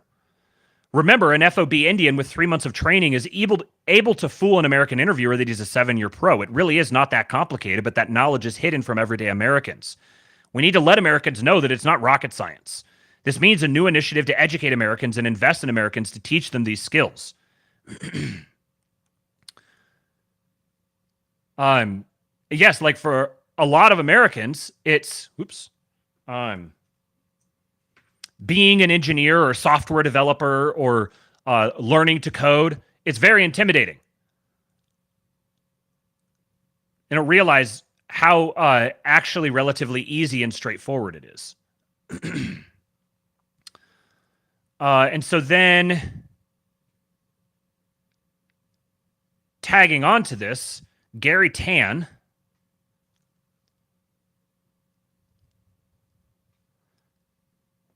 no, FB informant, lying about your experience is not the solution. That's very obviously not what he was saying.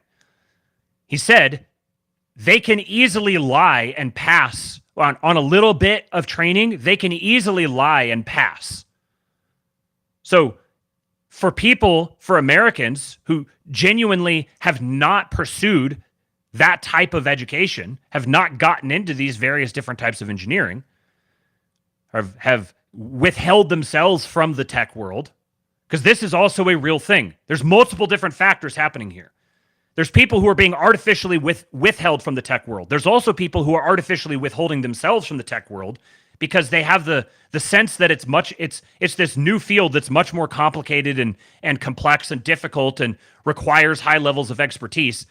And so they don't enter that. And he's saying a bunch of Indians jump off the boat and train for a few weeks, and they can fake their way into these positions.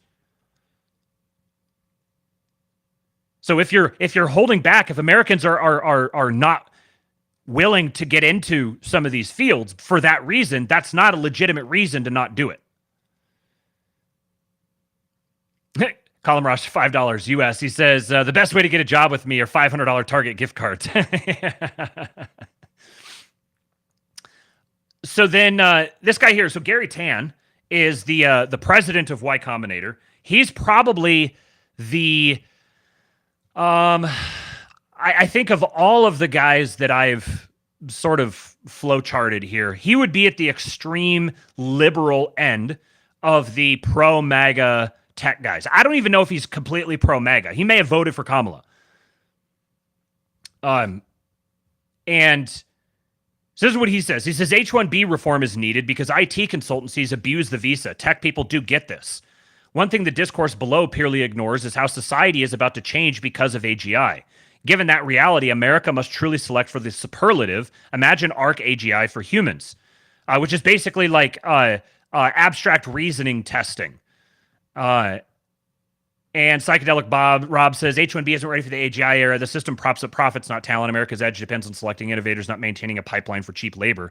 And he said, yes, precisely one of the misconceptions of what is about to happen with AI. You need high G-loaded tests with people who are high agency and believe deeply in America.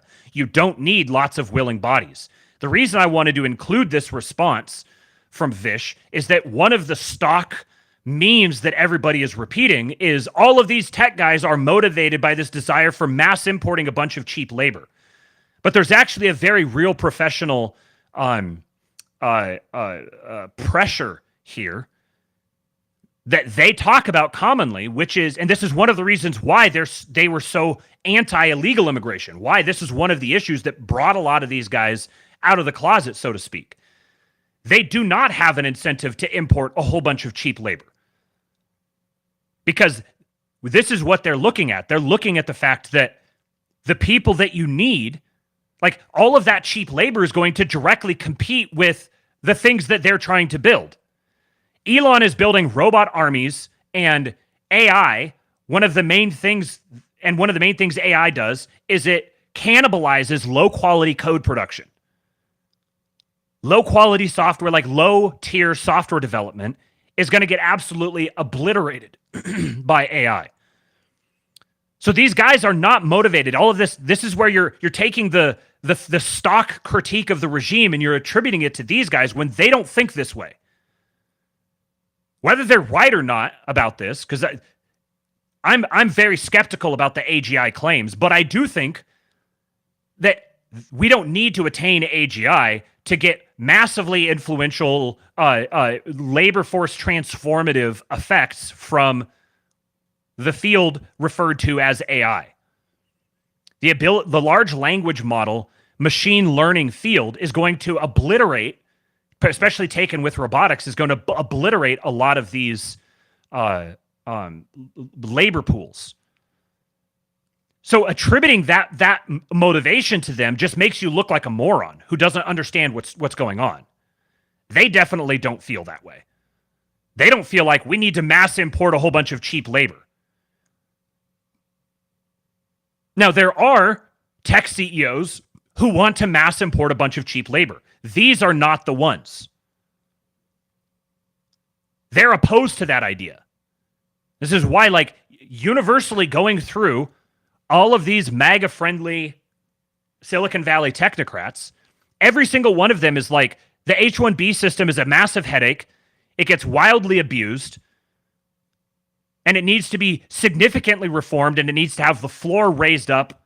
Some of them are even talking about like bandying around the idea of abolishing it altogether. We need to have accurate conversations about these issues and not just wildly spam memes, really low resolution memes.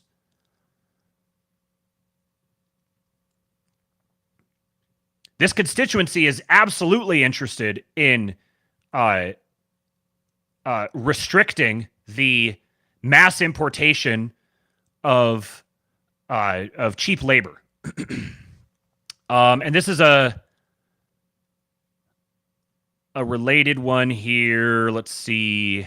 Okay, yeah, this one was from further down in the thread from Gary Tan. And the reason I point out Gary Tan is like the liberal end of this conversation. He's like about as far to the San Francisco shitlib side of the MAGA technocratic world as you could get. There's guys who are much more like openly pro-American, patriotic, nationalist, nativist, whatever you want to call it, than he is. And he says this is an important stat that reveals a pretty easy fix. Half of U.S. H-1B work visa applications and selections in the last 4 years are from IT firms with 95+% Indians. This is the Pajit problem right here. Companies, about 30,000. Total applicants, about 706,000. Selected was about 219,000.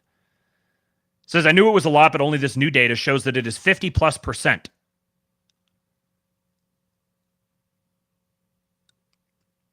He said this reveals a pretty easy fix. And there was another spot somewhere else where he said basically, he replied to someone else talking about the same issue, and I realized I now didn't open that tweet, but he said that that these low-skilled IT firms getting populated overwhelmingly by Indians just need to be eliminated from the H-1B consideration altogether, which I am very much in favor of. Wouldn't that be great? Wouldn't that be great? If we're not going to abolish the H-1B system altogether, then yes, let's massively raise the wage floors on it and eliminate this massive bleeding artery that's being wildly abused. If these guys want to do that, we should not stand in their way.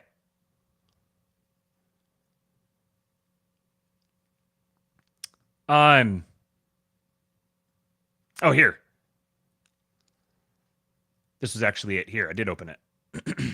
This guy, Pascal Emmanuel Gobri, I'm going to read another thing from him here shortly. He says, scuzzy Indian consulting firms are importing hundreds of thousands of mediocre white-collar workers who do AI-replaceable jobs, depress American wages, and weaken our culture. But what about Einstein and von Braun? And this is an example of how this conversation is being had, people talking past each other.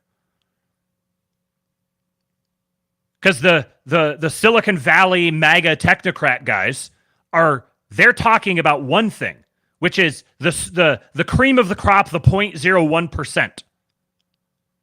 And it's like taken for granted for them that, yeah, all of this massive waste, fraud, and abuse needs to be eliminated.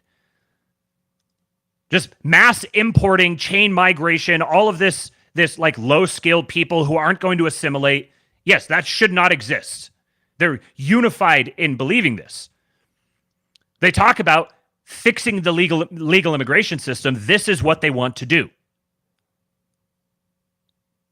And then when the response they get is, you want to mass import a bunch of cheap labor, illegal immigration is bullshit, eliminate all immigration, we don't want any of these PGs in our country. What they're hearing is the superlative 0.01% shouldn't be brought in, which is just nonsense. It's a complete political non-starter. There's always going to be mass demand for that. The vast majority of the population is always going to be in favor of that. You're never going to achieve that politically. What it should be is only that. And so Gary Tan says, seems straightforward to just stop doing H-1B for IT consultancies. Yes. Stop doing H-1B for IT consultancies.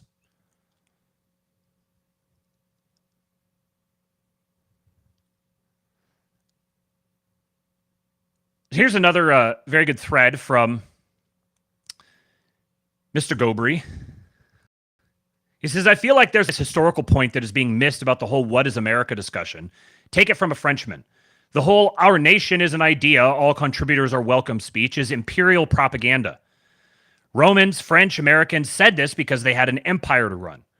The rhetoric is useful to empire for several reasons. When you're an empire, you want to maximize the number of taxpayers and people who can be conscripted, which is what citizenship in an empire is, not a license to participate in politics. This rhetoric is useful to co-opt local elites of the new provinces. This is not always true, but it can be useful to mask a reality which is the opposite of the rhetoric, i.e. ethno-nationalist domination of the empire by a particular and specific ethnic group. It works because empires that are ascendant and at their peak naturally assimilate newcomers. Their culture is strong and confident, and newcomers want to adopt it because it is so obviously successful.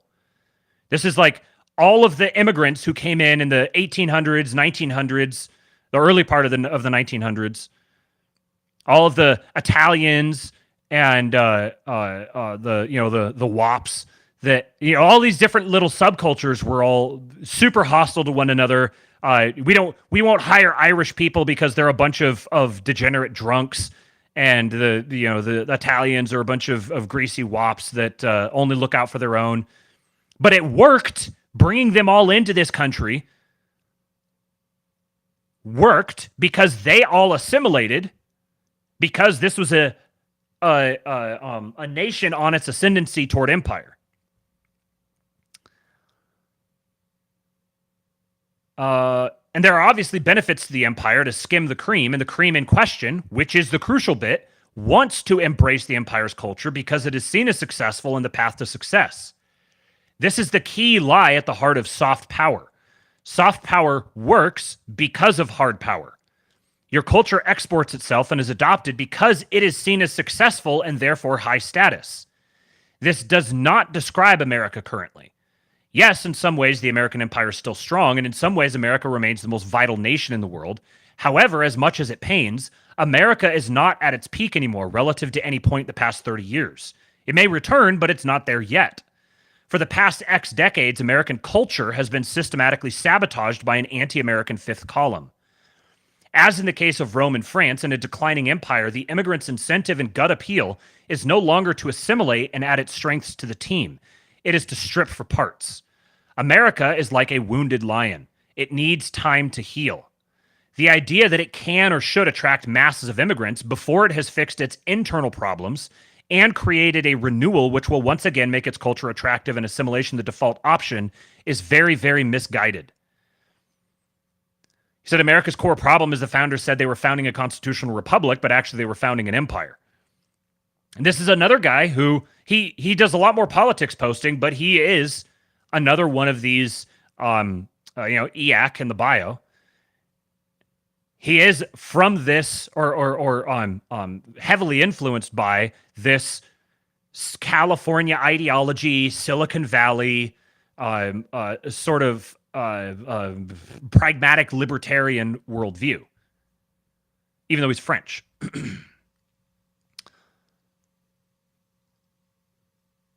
More good posts from good posters. Wanye Burkett says, any appeal to a shared sense that the American dream is about outcompeting the world's top talent in a fight to the death to create the most sophisticated companies and products is going to fall flat to the vast majority of Americans who properly understand the American dream is to be a job you don't have to think about too hard that pays well enough to keep the garage full of boats and four-wheelers. I think this is a really good observation. But here's the thing. As Gobri says, America's secret is that it means both. Yes. The American dream does mean both. It simultaneously means outcompeting the world's top talent in a fight to the death to create the most sophisticated companies and products, and it means a job you don't have to think about too hard that pays well enough to keep the garage full of boats and four-wheelers. What makes America great is when both of these can coexist in the same society. And Antonio Garcia Martinez, another one of these like gray tribe guys, he says, this is the crux of the issue. Which do you think is the American dream? Two things. The latter view, where a job you don't have to think about too hard that pays well enough to keep the garage full of boats and four-wheelers. He says the latter view sounds very European. The former view, the ruthlessly outcompeting everyone to create the most sophisticated companies and products, is how the latter view exerts European effort for American-style GDP, but nobody wants to have that conversation. And this is, the magic is making both of these views work together, because it is those who, to them, the American dream and American greatness is ruthlessly outcompeting everyone else to build the biggest, the best, the greatest, the most awesome. And that's what creates the economic and cultural latitude for the other to exist, which is the simple life. Want to have babies, want to build up a family, want to have work-life balance. What makes America great is when both of those exist in a symbiotic fashion.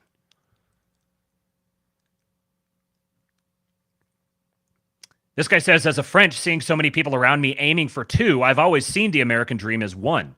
Compared to it, for the last century, the French dream has been a small rurally house with a Labrador near the fireplace and a Dacia in the garage, drinking wine and eating cheese.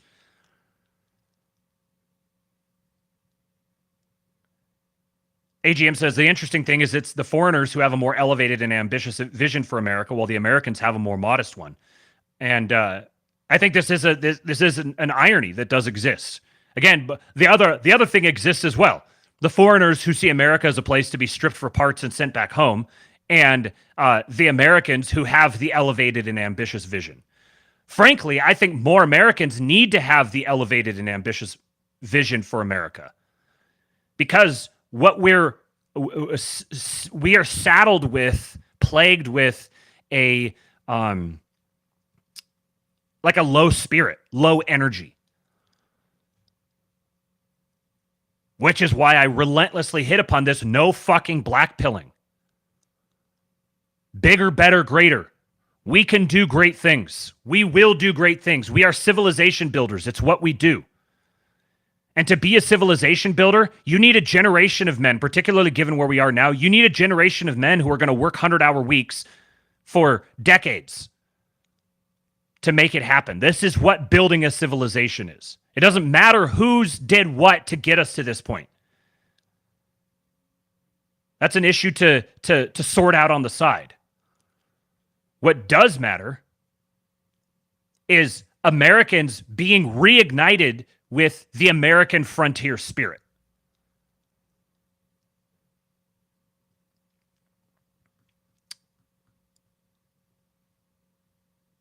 I read the thread from Labrador Skeptic a little bit ago about heritage Americans being discriminated against at every step. It's a very good thread, and I had a response to it.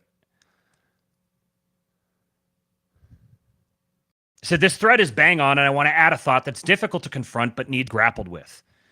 If heritage Americans have been systemically discriminated against for years or even decades, obviously true, it follows that there cannot be a glut of fully professionally qualified heritage Americans ready to step in and fill the breach without missing a beat. As Elon himself said a few hours ago, way too many Americans have wasted their time and money on business, law, and finance degrees. I don't see, people have been like flipping out about this observation, but I don't see how it's not obviously true. But Americans have absolutely, there's a massive load of student debt that's completely worthless. There's an entire generation of people who are suckered into getting worthless degrees on worthless terms that don't translate to anything except being a barista. This is obviously true. There's a time and a place for apportioning blame for all the people who contributed to this distortion, but that won't solve the problem. The goal is to return America to a stable, up and to the right manufacturing superpower through an extraordinarily Herculean reindustrialization effort over the next 2 to 4 years. And this will only be both possible and sustainable through the mass mobilization and retraining of heritage Americans. Fortunately, you'd be hard-pressed to find a more resourceful, industrious, and innovative labor pool. In order to offset the deflationary impact of Doge and mass deportations, the Trump admin is going to have to print a bunch of money, especially in year one. A sizable portion of those new dollars must be invested in retraining programs exclusively for heritage Americans. This is right and just to remediate previous wrongs, and it ensures those inflationary dollars actually produce. And I'm just waiting for this debate because it's going to make the H-1B thing look like child's play. Here's a very interesting contributing factor from this guy, Gary A. Norman on Twitter. He says, here's what I think it is. Preliminary context. By law, all software engineer salaries must be classified as R&D expenditure. Summary. In 2022, a change in tax policy to Section 174 made within the 2017 TCJA came into effect, which requires that all R&D expenditure be amortized over a 5 or 15-year period in the way that real estate is. The logic being that software is an asset like real estate and that the R&D expenditure is the price of building it. Scenario. A company pulls $1 million in revenue at the price of $900K in salaries with no other expenses. Before, the $100K profit would be taxed at the 21% corporate tax rate. Now, only 20% or $180,000 of the $900K can be written off, making such a company look on paper like it produced $820,000 in profit. 21% of this is $172K, this being larger than the actual profit. Obviously, this specific scenario is a bit unrealistic, but you get the point how this can have terrible effects. Of course, in the second year, the company would write off 20% of their current year's wages on top of 20% of the previous year's wages. So in the long term, this would break even for large firms. Still, this is permanently catastrophic for startups, temporarily catastrophic for any low-cash firms, and in the short term, also highly inconvenient for the large firms blinded by this. Anybody with cash laying around probably had pre-existing reason to do so rather than shelling it out as dividends or investing it, and those kinds of needs don't just vanish. The result?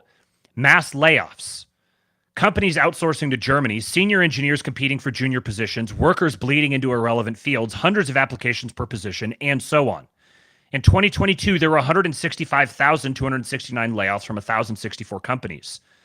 2023, there was 264,220 layoffs from basically 1,200 companies. In 2024, there was 149,000 layoffs so far from 519 companies. So total so far is almost 600,000 layoffs since 2022. For context, the U.S. software industry employed only 5.2 million people in 2022. A bill to revert the change passed in the House but hasn't been approved by the Senate yet. I've heard other speculation about what might be causal from overhiring during COVID to the closing of Silicon Valley Bank to AI automation and to the hike in Japanese interest rates affecting carry trades around the globe. While causality is a tricky thing, the alternative conjectures I've heard just don't seem plausible to me. For one, I'm just not very impressed with AI in general. ChatGPT was only released in late November 2022, so it doesn't align well with the timeline. And in my opinion, it also only got good to use around March 2023 before falling off again. For the other more punctuated events people talk about, Silicon Valley Bank, etc., I'd expect only short-term effects, but the people who credit them for current pains keep on predicting ends to the layoffs, which never materialize. Meanwhile, the change to Section 174 lines up well with the crisis starting in 2022 and staying steady since then. As for H-1B visas, these should generally have a negative effect on the labor market, but these haven't seen any kind of punctuated uptick that might explain why things are particularly bad right now. 2023 and 2024 did see a large uptick in H-1B applications, but this didn't translate into much of an increased number of visas being granted to applicants. So here's the chart of the applications. Total H-1B registrations submitted up here peaked out 2024 at 781,000. And then there was 188,000 total H-1B selections in the lottery process, which is not drastically different from what it has been. He's got all of his sources here. And this all kicked off from this thread from Polymath at Political Math. He said, it's extremely hard to be pro-tech when you work in tech, and finding a job is basically impossible. I'm in the interview pipeline for a half a dozen companies, but holy hell, that pipeline is long.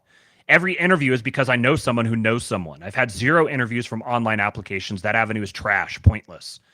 I've had non-formal interviews with a dozen people who all say, wow, you'd be great on our team, and then either don't have the authority to hire me or ghost me. It's weird. Something weird is happening, and I don't know what it is. And that was what kicked off the thread. I just read about this tax law change. All right, still got a little bit more to go here. I'm trying to jam through all of these because there's so much good stuff, and I don't want to necessarily drag this whole thing out for days on end. So I'm trying to get as many in here as possible. A brief thought here. Hector Avilium at Hector Avilium, Breaker of Horses on Twitter. He said there needs to be pragmatism from heritage Americans, which is a hallmark of their forebears. The compromise on H-1B is this: capped from Southeast Asia, but unfettered from Europe. There are tons of smart white programmers in Europe who would kill to work in the U.S. And I said, now we're talking, though I'm nearly as skeptical of Europor influence on the national personality. First and foremost, we need massive retraining projects for American MBAs and BAs, and probably some B-size. The Trump admin is going to have to print a lot of money in 2025. Might as well dump a bunch of that into retraining programs to give Elon and co. a pipeline of ready-made, eager American engineers. And I'll add to this, if you're one of the guys who has a reflexive spurgout moment here that says, no, they're already out there. They already exist. We don't need to retrain anyone.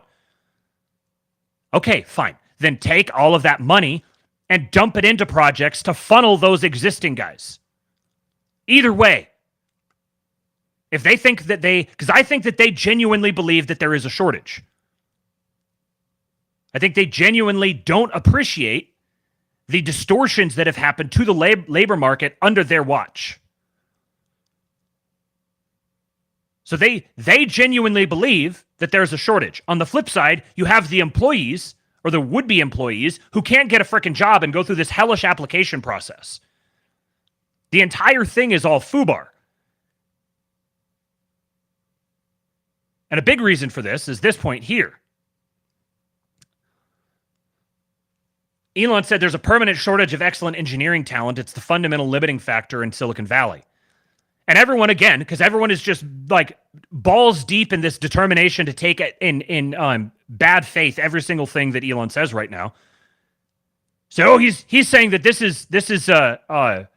is cover for him wanting to mass import Pajeets, because he said there's a permanent shortage. He said there is a permanent shortage of excellent engineering talent. He's saying excellent engineering talent is always in high demand. There is always going to be a shortage of it. There will never be a surplus of it. Because what he's defining as excellent engineering talent is like not just 0.01, but like 0.001. The dude is notorious for being an astonishingly high-level operator and surrounding himself and ruthlessly hiring and firing to get extremely high-level operators. He says it's the fundamental limiting factor in Silicon Valley. He's not saying there will never be enough Americans engineers to satisfy me. That's just plainly not what he's saying. You can attribute that to him, but you're just, I don't know, like deciding to entertain yourself by manufacturing mind readings that just don't comport to reality for whatever reason. To be a superlative engineer makes you an extremely rare person. This is not a complicated observation to make. Upstate Federalist said it's exceedingly more likely that your hiring managers are hiding talent from you. I think both of these are true, which doubly exacerbates the problem. It's extremely hard to find excellent engineering talent, which means if you have a potential source of excellent engineering talent, having that artificially constrained by DEI bullshit is going to make the problem even worse. It's like a leveraged problem. I said this is an underappreciated point. I'd wager that a supermajority of American CEOs have no clue just how out of control their HR departments have been, which means they have no clue the extent to which heritage Americans have been professionally suppressed, which means they have no clue just how distorted the labor market has gotten. Here's where I tried to get everything into one thread. Multiple things are simultaneously true. Heritage Americans, and most commonly white men, have been and are being relentlessly discriminated against as a matter of formal or informal policy in most companies that have HR departments, and even some that don't. The evidence for this is extraordinary and undeniable. Much of this has occurred either below the executive level or to executives too vulnerable or fearful to break from the hive mind. Make sure you're hiring white guys was not exactly a message that was front of mind or likely to be expressed inside corporate America. So if we accept that this phenomenon is true, then by definition, this phenomenon would be very, very difficult to address or to keep front of mind or to be aware that it even exists.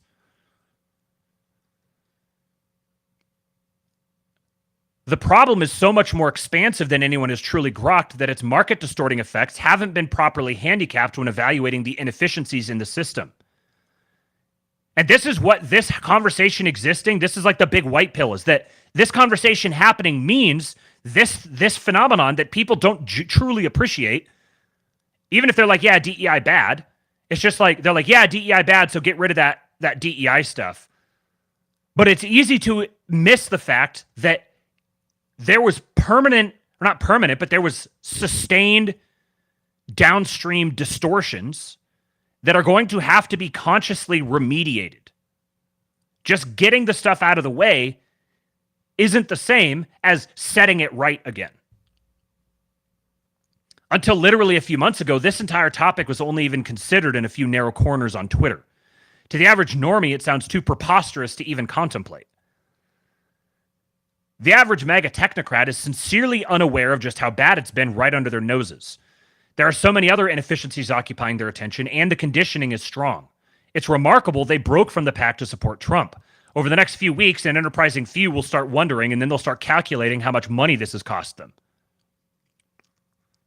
All of this only means the expand legal immigration initiative is extra insulting. Even if it wasn't true, we still don't need more legal immigration. We need an immigration moratorium for at least 5 years. This being a matter of navigating and maintaining political coalitions, and ours being the minority position domestically, we need to be prepared to concede ground we'd rather not in return for other concessions. I haven't found a single MAGA technocrat advocating for actually expanding H-1Bs, and some are talking about abolishing the program entirely. These guys are not open borders globalists, and treating them like they are helps no one. We must move quickly past the hoots of displeasure and begin workshopping and coalescing on a set of proposals we'll accept. We shouldn't be afraid to get funky with it. For as long as this conversation persists, there will be orthogonal thinkers lurking with money they'd be willing to invest in creative, sustainable projects. We must use X to our advantage. We memed they're eating the cats into the White House. Now we're swimming against an even bigger tide.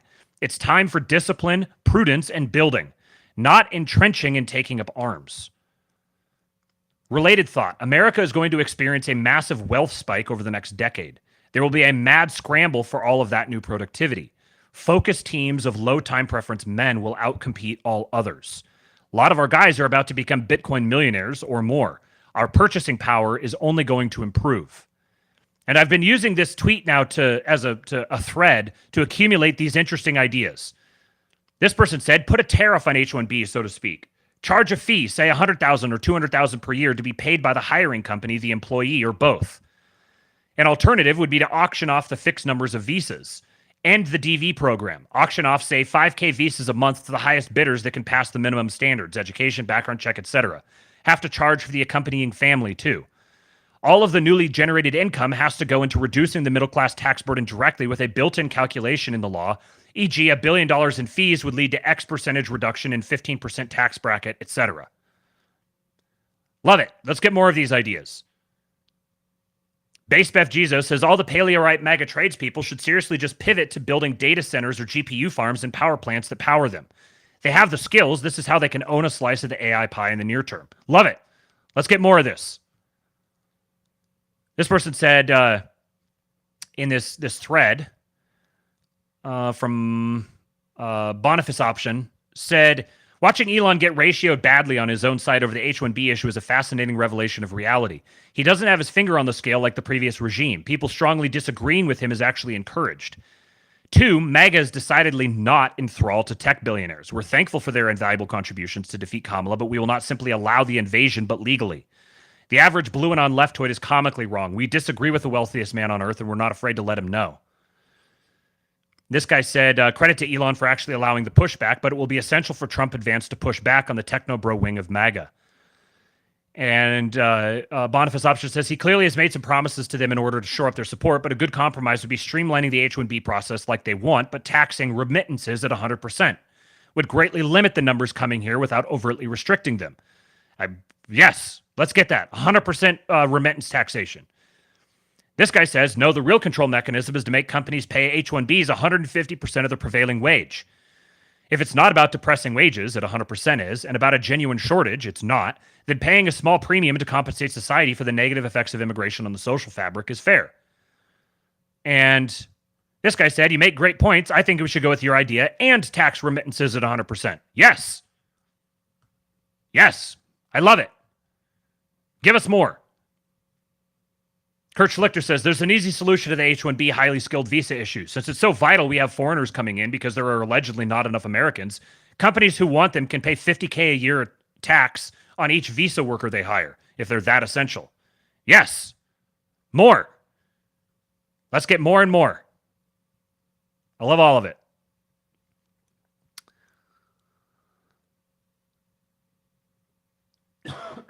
So, after all of this was all yesterday, basically. After yesterday, Vivek Ramaswamy decided to piss everyone off today. And I already know some of you aren't going to like my take on his take. First of all, I'll just read through the tweet that he has here. He says, the reason top tech companies often hire foreign-born and first-generation engineers over, quote, native Americans isn't because of an innate American IQ deficit, a lazy and wrong explanation. A key part of it comes down to the C word, culture. Tough questions demand tough answers, and if we're really serious about fixing the problem, we have to confront the truth. Our American culture has venerated mediocrity over excellence for way too long, at least since the 90s and likely longer. That doesn't start in college, it starts young. A culture that celebrates the prom queen over the math Olympiad champ or the jock over the valedictorian will not produce the best engineers. A culture that venerates Corey from Boy Meets World or Zack and Slater over Screech and Saved by the Bell or Stefan over Steve Urkel and Family Matters will not produce the best engineers. Fact, I know multiple sets of immigrant parents in the 90s who actively limited how much their kids could watch those TV shows precisely because they promoted mediocrity, and their kids went on to become wildly successful STEM graduates. More movies like Whiplash, fewer reruns of Friends. More math tutoring, fewer sleepovers. More weekend science competitions, fewer Saturday morning cartoons. More books, less TV. More creating, less chillin'. More extracurriculars, less hanging out at the mall. Most normal American parents look skeptically at those kinds of parents. More normal American kids view those kinds of kids with scorn. If you grow up aspiring to normalcy, normalcy is what you will achieve. Now close your eyes and visualize which families you knew in the 90s or even now who raised their kids according to one model versus the other. Be brutally honest. Normalcy doesn't cut it in a hyper-competitive global market for technical talent. And if we pretend like it does, we'll have our asses handed to us by China. This can be our Sputnik moment. We've awakened from slumber before and we can do it again. Trump's election hopefully marks the beginning of a new golden era in America, but only if our culture fully wakes up.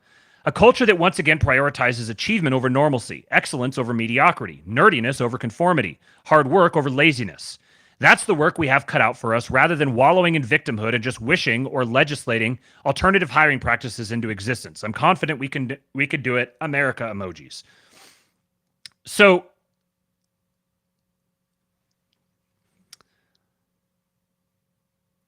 frankly, this is not that offensive to me. I understand why everyone got offended by it. I do. I understand it. I think it's perfectly in concordance with Vivek's communication style. It's always been very hello fellow kids. This is why it took me a time to actually cotton on to him as something other than politically speaking, something other than like Andrew Yang. That was my first impression of him was this guy is like a nerdy dude that's like trying to be kind of cool and yada, yada, yada. All the pop culture references they're just distractors from his core point. And I think his core point is absolutely accurate. We have entire memeplexes around this notion. The entire boomer meme. The meme about millennial personalities. Streamer culture. Americans deifying Hollywood actors. Slop culture. This has been the NPC meme. All of these memes are all pointing at this reality, which is that American culture has been degenerating for decades. I joked on Twitter, half joked, that the proper response to this is, yes, all of this is true, and it was the Jews, and they need to go. Because this is the entire premise of that JQ, that American culture has been hollowed out and rotted and subverted. This is true.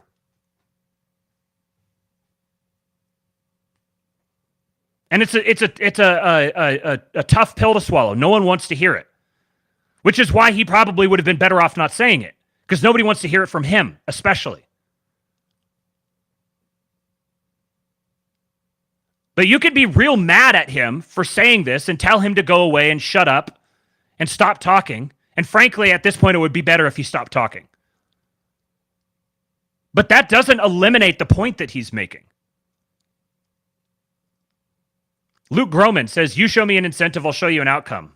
Charlie Munger. For the entire adult lives of Gen X and some younger boomers, post-1971 USD reserve status structure has incentivized Americans away from engineering and trades and towards finance. That's the culture element that needs changing. And CJ Engel, while disagreeing with Vivek, gets the point that he's making. So, of course, everyone was like, oh, whoa, Nikki Haley all of a sudden with a base take. She says, there's nothing wrong with American workers or American culture. All you have to do is look at the border and see how many want what we have. We should be investing and prioritizing in Americans, not foreign workers. Don't fucking reward this woman when she panders. The only reason she's pandering is because she's jumping at an opportunity to try to divide this coalition because it's directly against her interests. Don't fucking reward her. This is entirely insincere.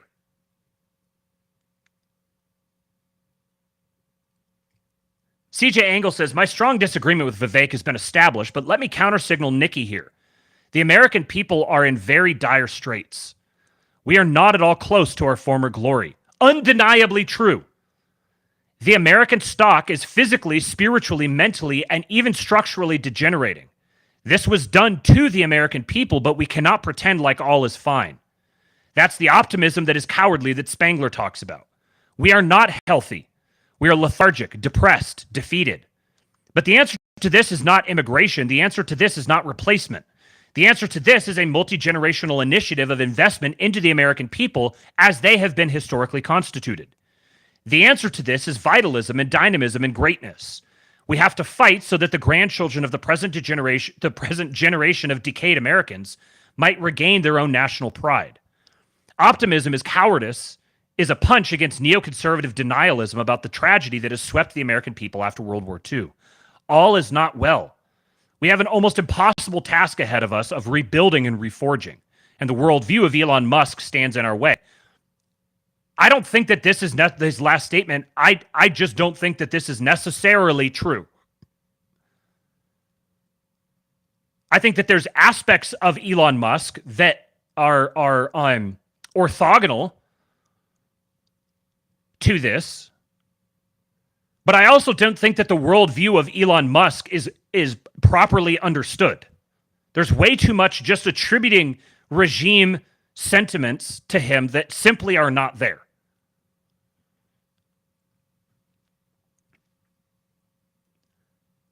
And then powerful mutual and mimetic value himself has a great thread. So he's starting from this tweet from Paul Graham, who's a gigantic boob. He says, as a rule, the people who know the most about something are the pros whose incomes depend on doing it well. The pros at judging tech talent are venture capitalists. If venture capitalist opinions differ from white nationalists, it's clear who's more likely to be right. I do think it's valid that the pros at judging tech talent are venture capitalists. I don't think that's an entirely wrong thing to say. It's also self-serving coming from Paul Graham. And Paul Graham is a shitlib schmuck. So mimetic value says, let me take a drink.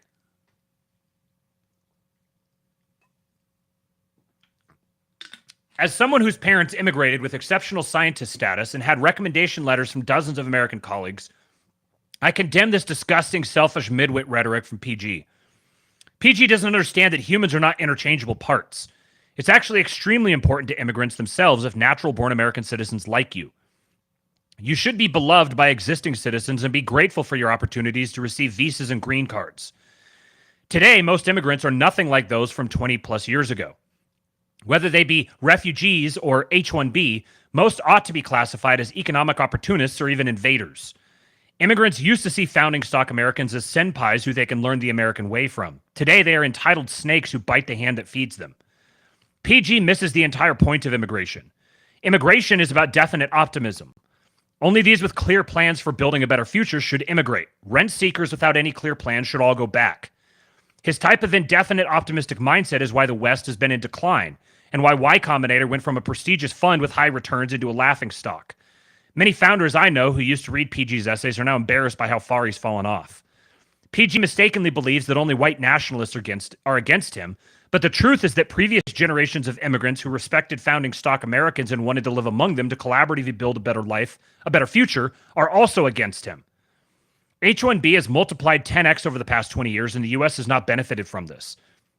Mass immigration of mediocre, ungrateful rent seekers has only increased distrust in society and ruined the reputations of the previous generations of immigrants who truly loved America and were beloved by existing citizens. Something is deeply wrong with those who want to amplify conflicts between citizens and immigrants. Tensions are already rising, and you want to bring over more entitled opportunists who are actively hostile towards natural-born Americans? One truth I believe in that few others do is that founding stock Americans should be the ones who educate new immigrants on culture rather than the other way around. When Americans travel abroad, they learn about the cultures of the natives. Yet when others come to America, why are they imposing their way onto Americans rather than learning the culture of American natives? The goal should be building a high-trust society, yet all these VCs are speedrunning exponential growth of conflicts and distrust in society. Insane. PG, reread 0 to 1. Competition is for losers. We need more monopolies that are truly unique. These come from extreme insider-outsiders who truly understand and appreciate America, not undifferentiated masses imported from the rest of the world. If YC were publicly traded, I'd short it. The future belongs to definite optimists who are unique thinkers, and I've encountered far more of them who attend rural Midwestern churches than among immigrants who just follow the latest fads advocated by VCs. The ratio isn't even close. Any immigrant founder who honestly examines reality can tell that rural white Christian men are severely undervalued in this economy. They have unique alpha that truly exceptional immigrant founders can see and capitalize on. They are also honest and trustworthy unique individuals, unlike the fad-following, swindling masses in coastal cities. If you're a great founder, you hire exceptional talents who have been overlooked in the flyover states. It's trendy but stupid to import mediocre employees with fake degrees who amplify distrust and racial conflicts in society. That's the way of one to N, generic corporations. There's zero innovation or alpha in that approach. You can continue with your investment thesis and I'll continue with mine. Let's see who wins in 20 years. Shout out to Memetic Value. Follow him on Twitter at return2memetic. That's return the number 2 Memetic. Okay, down to the last two. Go back. Looking more at solving actual problems here. Huntsman on Twitter at MapHumanIntent says the critical shortage in the US is not in software development. It's in the trades and skills needed to build physical things, not create yet another SaaS product. Welders, electricians, engineers, engine technicians, pipe fitters, riggers, material scientists, etc. I'll know the Silicon Valley bros are serious about the real challenge when the skilled immigration rhetoric is focused on recruiting and educating every backyard mechanic, tinkerer, and brilliant hobbyist available on Earth, especially amongst the US citizen population, ahead of yet more JavaScript and SQL developers. And he says, more on this. When the U.S. Special Operations Forces community needed to expand the talent pool during GWA, Eric Prince and others built a targeting and selection methodology to recruit elite high school wrestlers and other athletic talent into the warfighter community. A similar effort must be undertaken by USG in the private sector towards identifying and cultivating the brilliant misfits in the trades and hobbyist communities who might not select for a conventional educational path, and to provide them a resource base and opportunities to rebuild the U.S.'s technical and industrial base. Some suggestions. Reallocating DEI funding and incentives toward 10xing the student population in hard sciences and the trades. Turning underutilized former SAC bases and installations on the BRAC list into funded cooperative innovation clusters. Opportunity grants, CRADAs, and OTAs for startups and QSBs with TRL4 or better hard tech. Doubling the GI Bill and VR&E awards for veterans to upskill in qualifying hard tech and trades, and qualifying a portion of these funds for licensing, development, and other startup costs for businesses. A national apprentice program to incentivize intellectual capital and experience transfer in critical trades with aging workforces. USG offtake or guaranteed contract agreements, particularly in the defense industrial base for QSBs and non-primes with promising or mature technology, which also has the benefit of de-risking private lending to those companies.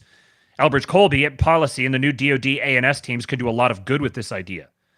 A lot of other creative mechanisms can be employed across health insurance programs, tax benefits, education resources, etc., that can also offset personal and business costs for the entrepreneurs, innovators, and talented laborers that we need to make America build again. This is exactly the sort of shit that I'm talking about. He says a modest compromise proposal on H-1Bs. Here's a compromise on the skilled immigration labor debate being presently driven by Silicon Valley. Every H-1B visa issued has a prepaid tariff of 50% of the combined 5-year average full-time employment cost of employing an American in the same role. So if the average prevailing wages, taxes, and benefits of an American in an H-1B targeted job are $200,000 for simple math, the tariff required to issue an H-1B would be $500,000. The proceeds from this program go directly into expanding trades education and a national apprenticeship program fund. If Silicon Valley wants to treat cheap labor as a commodity import, we should duty and tariff the labor as we do imported goods. You tag Joshua Steinman on this, which is another former Trump administration guy who still has these connections. This is what I mean. Like, these guys are hanging out among us. This is the sort of really productive proposal that this conversation being had out in the public square, which, again, I'll remind everyone, is only happening because of Elon Musk. So because this conversation is able to happen, we can now begin coalescing around these kinds of proposals and fast track them into reality. Because we have people like Elon Musk, David Sachs, Elbridge Colby, these guys who are actively involved on Twitter and also part of the administration, and we have an entire administration that is listening to Heritage Americans and trying and is willing and able and putting effort toward doing things specifically for Heritage Americans. There's a massive white pill, but we have to stay focused.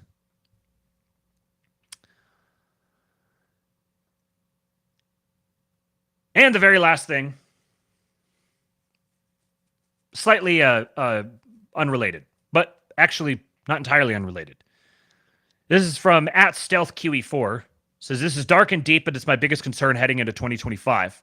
We have $7 trillion of debt that needs to be refinanced in 2025 alone, and rates are now considerably higher. I don't know how this gets done. Now, I'm not sure if no, this the person tweeting this is not the actual guy I'm going to play here. The guy, he says some stuff that's kind of weird. He says, I don't agree with everything this guy says, but he's right on the money about the debt part, and trying to manage through this is going to make 2025 a very volatile year. Trump and the Fed come to blows at some point would be my guess. Unprecedented times are coming. Buckle up. We've been talking for a while about how 2025 is going to be an extremely volatile year. And this is one big reason for it. And there's a number of things he mentions in here that I'll elaborate on. America's going to default. America's going to default on its treasury debt. Millennials are going to default on their student loans. People are going to start defaulting on their credit card debt. We're going into debt deflation. Look at this graph. This is literally borderline treason.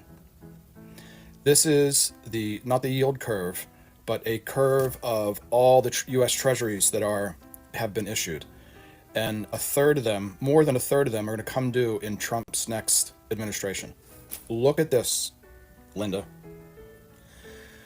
Jay Powell and Janet Yellen have loaded the entire corporation up on their line of credit. Look at this graph.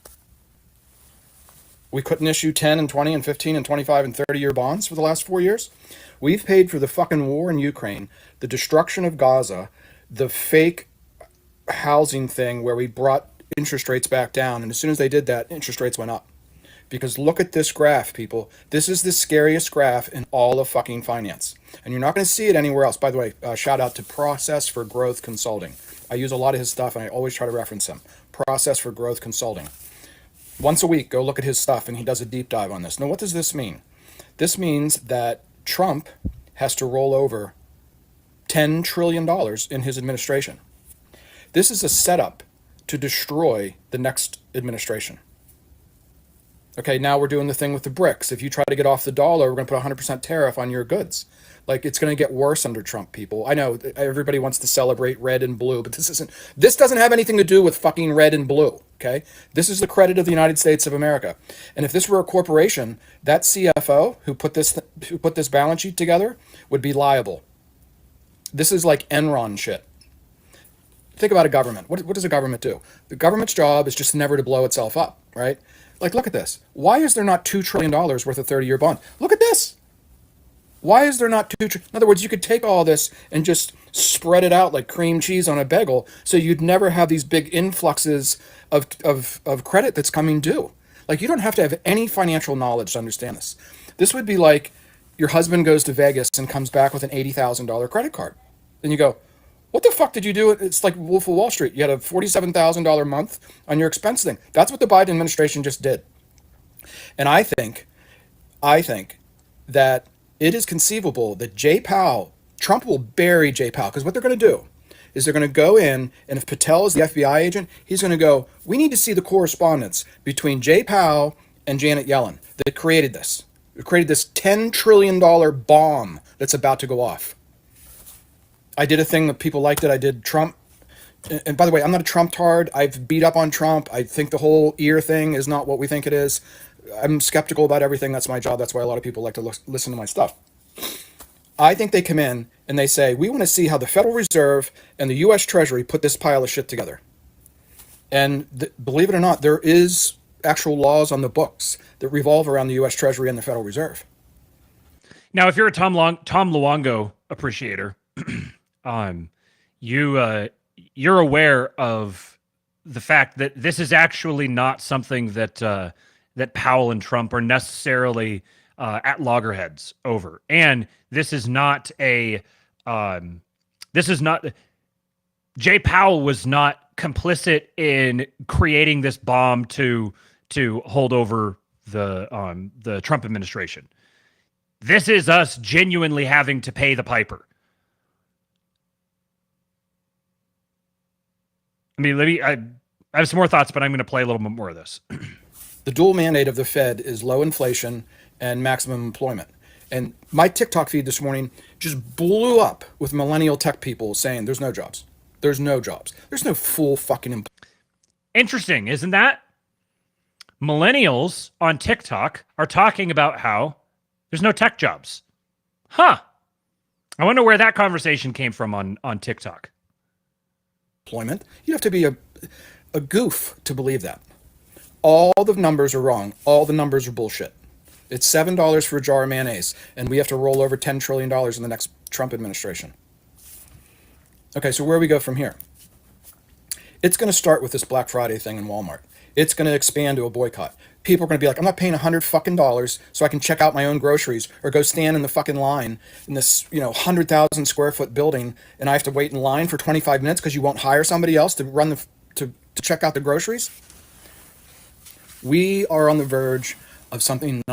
You have to do the fourth turning thing. Okay, baby boomers. What the election was the end of the baby boomers. Okay, MSNBC is over. 50,000 people, 24 to 55, watch MSNBC. The other 450,000 people are people over the age of 55. MSNBC is like elder abuse.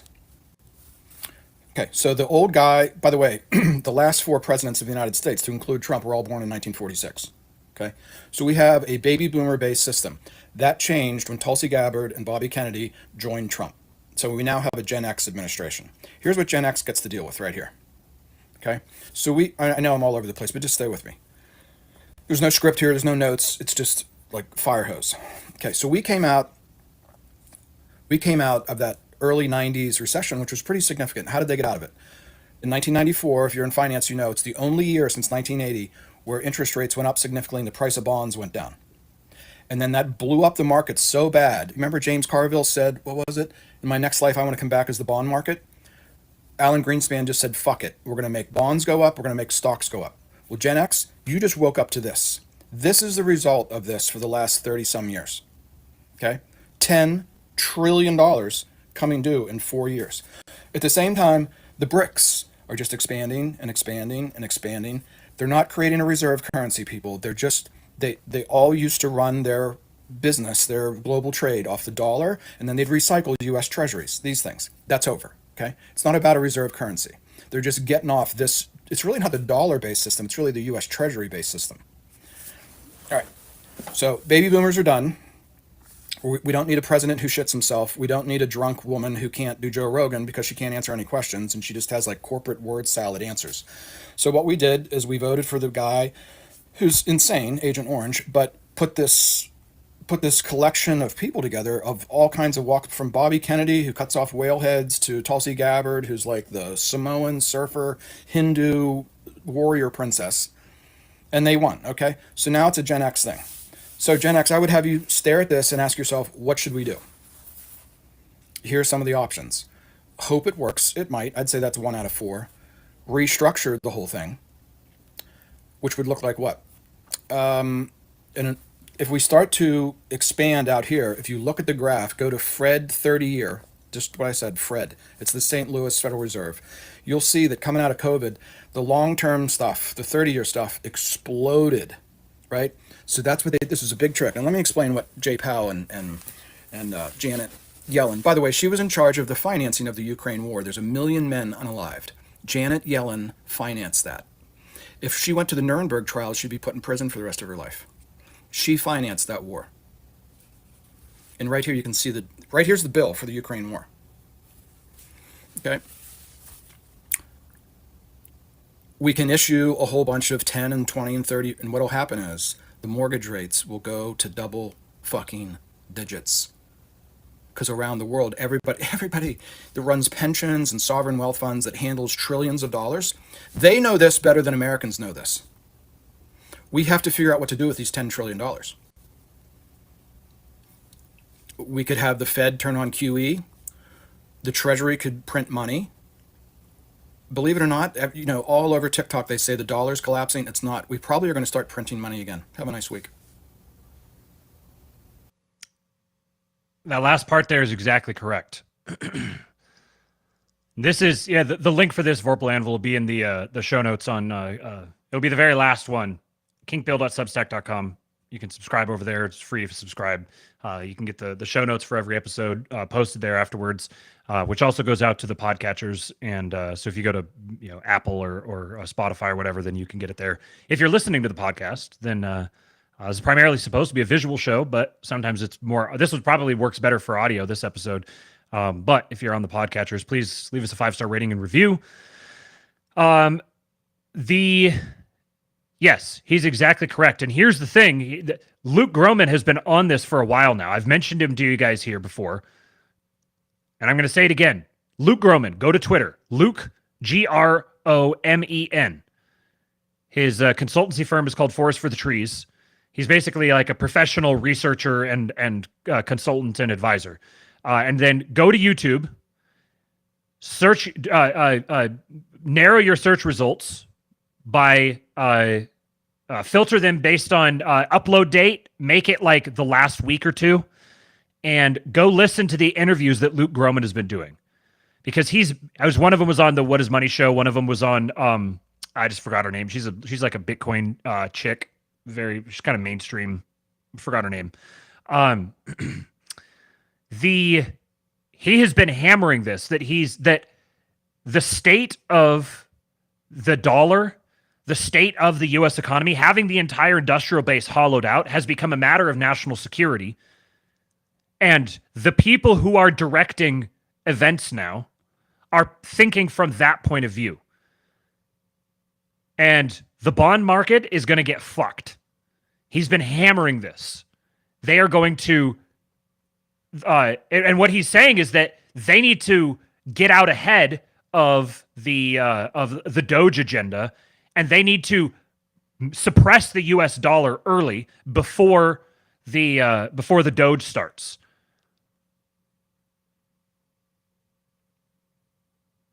And so he and if I'm not mistaken, I think Luongo has the same thesis that that they're probably going to be printing money and pushing interest rates down. And it is going to be an absolute wild ride, but the people who get left out in the cold are going to be the bondholders. The bondholders are going to get an absolute haircut, and everything else is going to get goosed. And that's going to be the only way to offset this. And this is why the Bitcoin Strategic Reserve and this administration taking Bitcoin really seriously is such a big deal, because there's such a massive incentive now for remonetizing all of this. And Bitcoin is the perfect asset for remonetizing everything. So this is not investing advice. But if you're reading the tea leaves here, it seems very, very obvious there's going to be a whole bunch of dollars printed, and those dollars are going to get piled into gold, Bitcoin, and equities. And the bonds are going to get completely hosed. Anyways, I appreciate you guys showing up. I was hoping to keep this under 3 hours, and I managed to, so shout out me. If you're still watching, do me a favor, hit the like button, and follow me on Twitter at RealKingPill. Join the KingPill Discord, kingpill.com. We'll be doing a schizo stream tomorrow evening, and I will be back with another episode of the ASTROLABE tomorrow. Last episode of the week. It's been a quick week. Yeah, make the most of the end of 2024, man. 2025 is coming soon. Merry Christmas to all of you. Go follow my good friend Jason Miranchuk, and keep an eye out for a Friend or Fed coming soon, as well as a conversation between Jason and I touching on some of these issues and many other things. Anyways, shout out to all of you guys. I appreciate you. Love you. Give me some oinks in the chat.